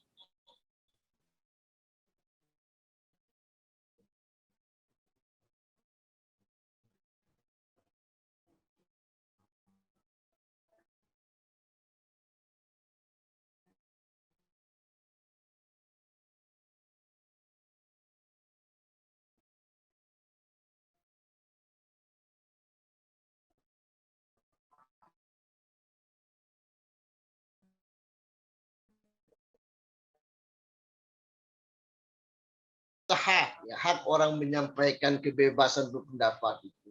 Ini kan tidak hanya bicara tentang itu hanya kepada presiden saja atau DPR saja, tidak ya. Hampir semua institusi publik, baik itu institusi pemerintahan ataupun institusi publik yang lain, misalnya bukan pemerintahan, termasuklah institusi privat yang berkait dengan perusahaan dan sebagainya. Semua orang boleh menyampaikan pendapatnya ya atas apa yang terjadi di dalam lingkungan dari institusi tersebut. Pertanyaan bolehkah itu? Boleh, silakan saja. Nah, hanya saja satu kata kunci tadi, terikat. Apa yang disampaikan kontennya apa? Punya kaitan enggak dengan yang berkaitan dengan institusi yang demikian? Apakah berkaitan dengan kinerjanya atau apa yang dilakukan perusahaan? Bukan pada bahasanya itu, bukan kepada pribadi orangnya. Nah, ini yang penting di situ, bukan kepada pribadi orangnya. Saya kira kalau saya ya memandangnya kasus UI itu kan kasus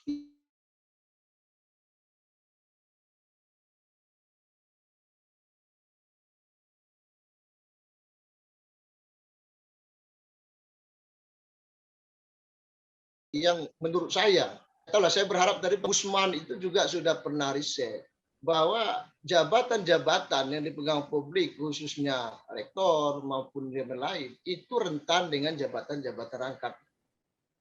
Oleh karena itu, maka perubahan statuta yang terjadi di UI, saya kira itu adalah sesuatu aspek ya harus dudukkan secara bijaksana dalam konteks perubahan kepada sesuai dengan ketentuan-ketentuan. Ya, kalau bahasa kita kampus kan mahasiswanya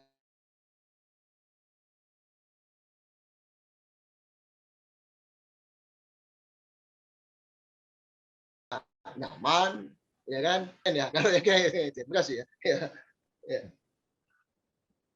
Baik, pertanyaannya sedikit ini ya, maksudnya ada dimensi-dimensi di luar hukum yang sebenarnya tidak di luar konteks dari webinar yang kita bahas pada hari ini, saya kira. Kemudian ada pertanyaan Pak dari Andini Rohma dari YIN SNJ Cirebon. Saya ingin bertanya kepada Bapak Dr. Arfai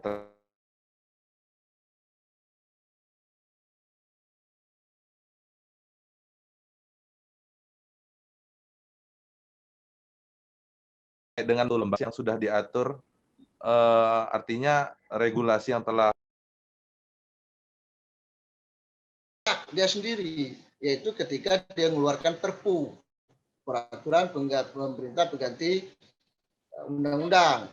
Nah, kalau yang ini bahwa memang bisa masuk subjektivitas presiden, tetapi juga tidak juga bisa secara pribadi presidennya, karena juga sudah ada ketentuan bahwa apa hal atau menjadi tolok ukur bahwa sesuatu itu boleh dikeluarkan peraturan perpunya ya, peraturan perpunya.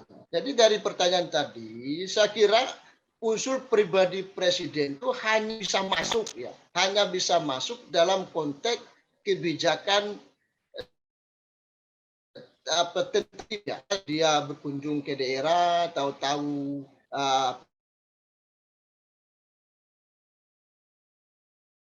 punya dalam konteks dia membuat kebijakan, dalam konteks dia membuat produk hukum itu tidak kecil sekali.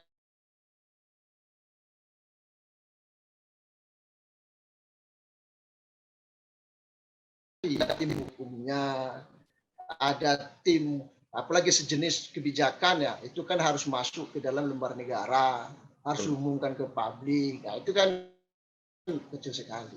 Jadi tadi ketika berkunjung misalnya ke Jambi, ya ketika ketemu misalnya orang miskin, tadinya nggak punya niat, tahu diniatkan, gitu kan, tahu diserahkan. Nah yang demikian barangkali bisa unsur pribadi personal apa pokoknya presiden itu masuk. Gitu. Kalau yang lain tuh enggak juga. Makanya di lembaga presidenan kan bukan presiden sendiri, ada lembaga-lembaga seperti staf susnya, seperti lembaga-lembaga KSP-nya itu kan yang memberikan masukan bagaimana hal yang diinginkan secara pribadi presiden tadi itu bisa menjadi kebijakan dengan dasar kajian. Jadi harus ada dasar kajian di situ. Nah itulah itu yang menjadi ini. Makanya di dalam jalan presiden itu tidak bisa karena konstitusi kan ada membatasi, ada tolok ukur bagaimana pribadi itu keinginan presiden itu bisa dituangkan menjadi program. Jadi bukan semata-mata keinginan pribadinya langsung jadi, tidak. Mesti harus kaji dulu. Bahasanya ginilah, presiden punya hak menyampaikan, menginginkan apa yang ada dalam pikirannya, apa yang dia inginkan untuk dia jadikan program atau peraturan itu. Dia punya hak. Tetapi hak itu ada batasnya, disesuaikan dengan ketentuan regulasi. Yang mana yang masuk, mana tidak. Saya ambil contoh satu lah misalnya. Ketika ada presiden mau, saya mau kasih program lah, masih uang lah misalnya. Saya ini atau gini, hal ini akan saya jadikan program misalnya. Yang ada dalam kotak presiden. Tetapi ketika dia ingin jadikan program, maka hal tersebut mesti disesuaikan dulu dengan ketentuan perundang-undangan. Jadi tidak otomatis itu bisa menjadi mutlak. Hanya orang kita awam saja yang memandang, oh presiden itu enak, bisa buat ini, buat itu. Enggak juga. Karena ada daya ikatnya. Regulasi yang mengatur bagaimana si presiden itu menjalankan kewenangannya atau mewujud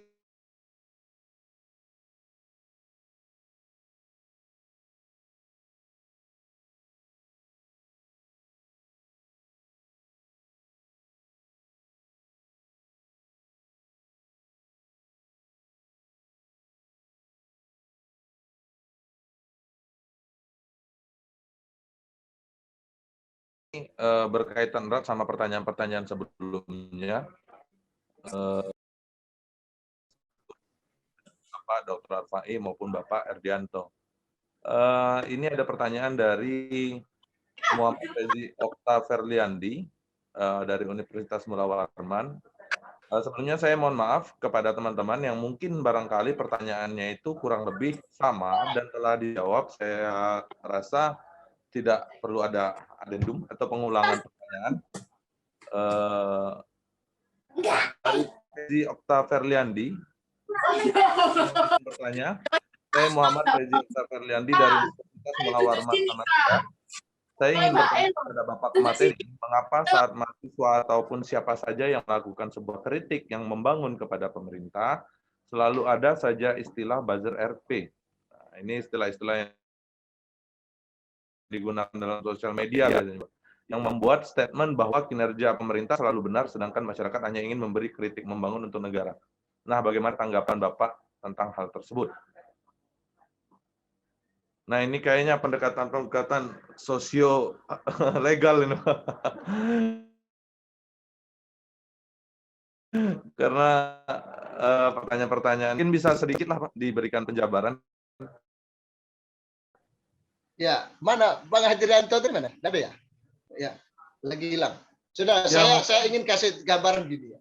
Satu kata kunci yang dari pertanyaan tadi. Satu kata kunci di dalam negara yang demokrasi, bukan negara otoriter ya.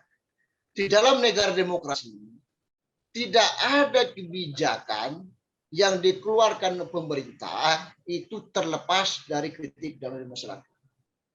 Sebaliknya, tidak ada kritik dari masyarakat yang tidak ya dikonvertir atau dijawab ya secara langsung oleh masyarakat itu sendiri atau tim dari pejabat atau presiden, misalnya dalam hal ini presiden. Itu adalah salah satu ciri praktek ya ketatanegaraan yang negara demokrasi. Nah, beda kalau negara otoriter. Kalau negara otoriter, maka dia bersifat top down. Informasi itu semua berasal dari atas. Masyarakat tidak ada kritik. Kalaupun masyarakat kritik, kan masyarakat itu menjadi hilang. Yang muncul tetap saja apa yang disampaikan oleh penguasa. Nah, maka di Indonesia kita termasuk yang beruntung. Kenapa beruntung? Rakyat boleh menyampaikan pendapatnya, kritiknya, tapi satu kali lagi saya katakan dalam konteks konstitusi kita, negara kita ini negara demokrasi, ada negara demokrasi yang berhukum, bukan negara demokrasi barbar, maka penyampaian kritik pun atau penyampaian ke umum pun harus sesuai dengan tataran aturan hukum. Mulai dari cara menyampaikannya, objek yang disampaikan, maupun konten yang disampaikan. Itu kalau tidak boleh, kalau melanggar di luar itu ya nggak bisa. Nah, juga pemerintah boleh menyampaikan ke masyarakat atas apa yang dikritik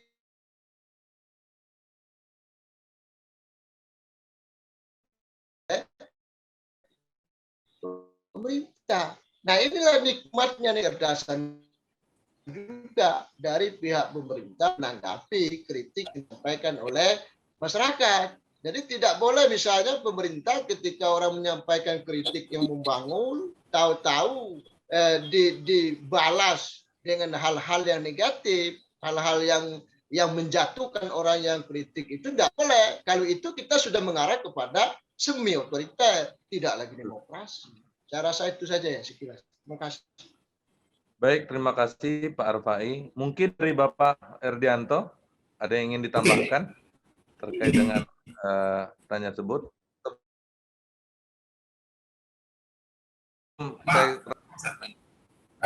Semua pertanyaan dari awal sebetulnya saya sudah gambarkan bahwa mengkritik dengan menghina itu tidak sama. Menghina itu ukurannya itu tadi ya, tuduhan yang bersifat konkret. Kalau tadi ada pertanyaan kan sudah yang agak susah saya menjawab tadi adalah terkait dengan pernyataan Presiden King apa itu kan. Nah, tapi berdasarkan tafsir sebagai usul penghinaan, pendapat kita ya, pendapat saya. kemudian ada tadi pertanyaan apa lagi? Saya ada satu yang sedikit ingin saya berbeda pendapat dengan Pak Dr. Atmai terkait dengan bahwa presiden itu bukan simbol negara. Jadi itu mungkin dari perspektif kalau penafsirannya secara gramatikal itu, tetapi kita dalam perspektif hukum pidana bahwa yang jelas dilindungi dalam hukum pidana itu pertama itu negara. Jadi ini objek perlindungan dalam hukum pidana. Yang kedua presiden, penguasa itu dilindungi secara khusus. Dan itu hak privilege sebagai presiden. Kebalikannya apa? Presiden boleh dilindungi, tapi di sisi lain presiden juga tidak boleh dilindungi. Nah, kalau misalnya dibilang presiden itu terpisah dari jabatannya, maka konsekuensinya ketika ada orang yang membunuh presiden, maka dia tidak pasal makar, masuk pasal 338. Nah, itu di dalam perspektif para ahli hukum pidana yang merancang RUKP itu dianggap sebagai memiliki khususan. Dia adalah digolongkan sebagai simbol negara dalam perspektif hukum pidana. Termasuk misalnya mata uang itu tidak boleh disayangkan. Luar negeri itu adalah bentuk asas nasional perlindungan. Jadi hukum pidana itu sampai ke sana melindunginya. Jadi bukan melindungi warga negara, bukan melindungi masyarakat, tapi juga melindungi negara. Tindak pidana pertama di dalam apa itu pasal makar, pasal 104, tindak pidana kejahatan di dalam hukum pidana. Jadi perlindungan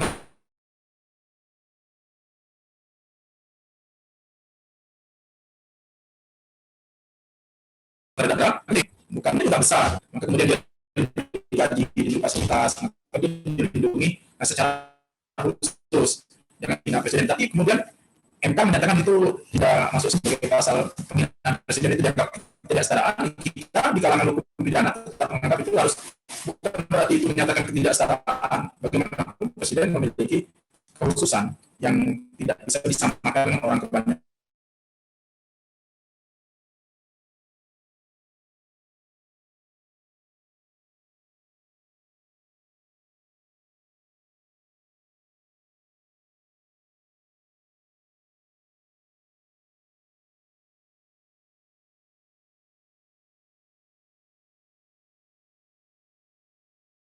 Jadi menteri yang tidak kuliah pun boleh jadi menteri, yang tidak tamat sekolah pun tidak bisa begitu juga kan, itu HAM terbatas, itu HAM bersyarat.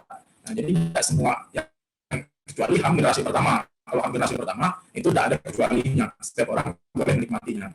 Jadi kita perspektifnya itu. Lalu kemudian kalau misalnya ada tuduhan atau dari rangkap jabatan, kebetulan saya juga menulis nih tentang rangkap jabatan, tapi belum tahu sudah apa, belum saya tulis rangkap jabatan itu berpotensi menjadi korupsi, dan perubahan statuta itu kan perubahan tidak berurut mulai yang berikutnya. Peristiwa yang sebelumnya tempusnya itu terjadi pada masa sebelum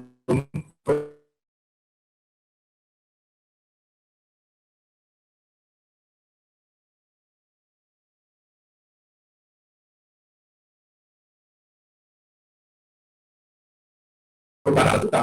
Nah, orang menerima gaji lengkap dari sini itu boleh, karena di luar kampus saya. Kalau kegiatan apapun saya di kampus, mau mengajar 24 jam 100 hari itu tidak dibayar lagi, tidak boleh dibayar lagi karena sudah include dalam untuk remunerasi. Karena sekarang malas-malasan nih dosen ngajar S2, S3 karena nggak dapat tambahan honor lagi. Karena itu dilarang. Itu dilarang begitu, sedangkan orang enak aja menjabat yang gajinya lengkap. Kan kalau kita misalnya sekarang saya negeri, saya mau daftar jadi komisioner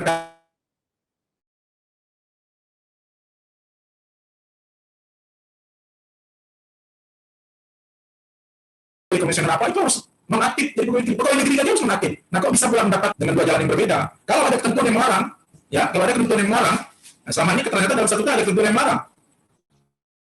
Dan ternyata timbul pembayaran itu harus dianggap sebagai kerugian negara itu. Kalau itu kemudian pembayaran itu bertentangan dengan kaidah hukum yang berlaku. Nah, itu ada potensi korupsi di situ. Tapi bukan yang membuat kebijakan. Siapa yang membuat kebijakan? Nah, jawab.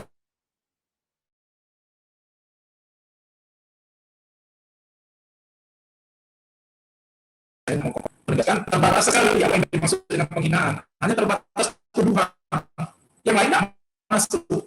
Jangan khawatir. Jadi kalau misalnya mengkritik presiden, misalnya presiden, buat kritik dalam seminar dunia, itu dibungkus dengan dunia, sampaikan kepada presiden. Tapi bukan pribadinya. Karena saya diminta pendapat ketika Gubernur Sumatera Barat ada yang menulis Gubernur Sumatera apa katanya di bawah kepemimpinan Irwan Prayitno Sumatera Barat begini. Nah itu tidak tergolong penghinaan. Kita tidak menganggap itu penghinaan, itu hanya kritik. Kan tidak menunjukkan apa-apa. Bisa itu dibilang sebagai penghinaan. Nah, kita juga pernah itu ada apa? Brigadir Polres tertentu ini, tidak saya sebut daerah. Sesuatu yang tidak dilakukan oleh seorang pejabat. Nah, kemarin saya di Pinang juga itu. Nah, dibilang salah satu pejabat menjadi bikin perusahaan itu masuk untuk penghinaan. Nah, karena itu tidak harus dilakukan. Disebutkan kalau misalnya RDA bikin perusahaan mana itu belum masuk. Tapi kalau bilang RDA bikin perusahaan apa, disebutkan perusahaan apa, itu masuk unsur penghinaan. Begitulah. Tidak seperti itu untuk mendefinisikan karena penghinaan itu sangat terbatas. Tidak semua ada penghinaan, tidak sama penghinaan dalam perspektif masyarakat, dalam perspektif sama kayak perzinahan. Dalam perspektif masyarakat, perzinahan itu asal berhubungan intim seorang laki-laki dan seorang perempuan berzina, tapi dalam perspektif hukum pidana tidak begitu. Nah, salah satunya harus terikat perkawinan. Nah, kita dalam perspektif hukum. Nah, bagaimana perspektif hukum yang melihat dari undang-undang, kemudian melihat dari peraturan perundang-undangan yang lain, kemudian melihat dari putusan pengadilan dan pendapat para ahli. Nah, itu Pak Juri.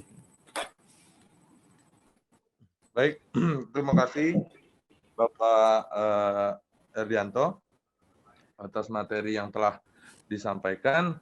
Saya kira diskusi kita pada hari ini telah dibahas secara komprehensif oleh para pemateri kita, baik Bapak Erdianto dan Bapak Dr. Arfai, yang barangkali juga memang kepakarannya tidak perlu dipertanyakan kembali, karena beliau berdua ini adalah pakar di bidangnya masing-masing, yakni hukum pidana dan hukum tata negara. Saya kira diskusi kita pada hari ini telah sampai pada penghujung acara. Sebelum kita menutup diskusi kita atau webinar kita pada hari ini, mungkin akan diadakan sesi foto bersama kepada para peserta. Dimohon untuk menyalakan kameranya.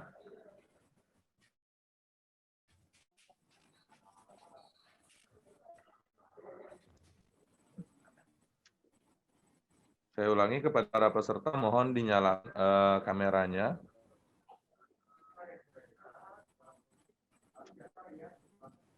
Baik, kita akan mulai sesi foto bersama. Panitia sudah siap? Sudah, Pak. Ya. 1, 2, 3. Ya, slide kedua lagi. 1, 2,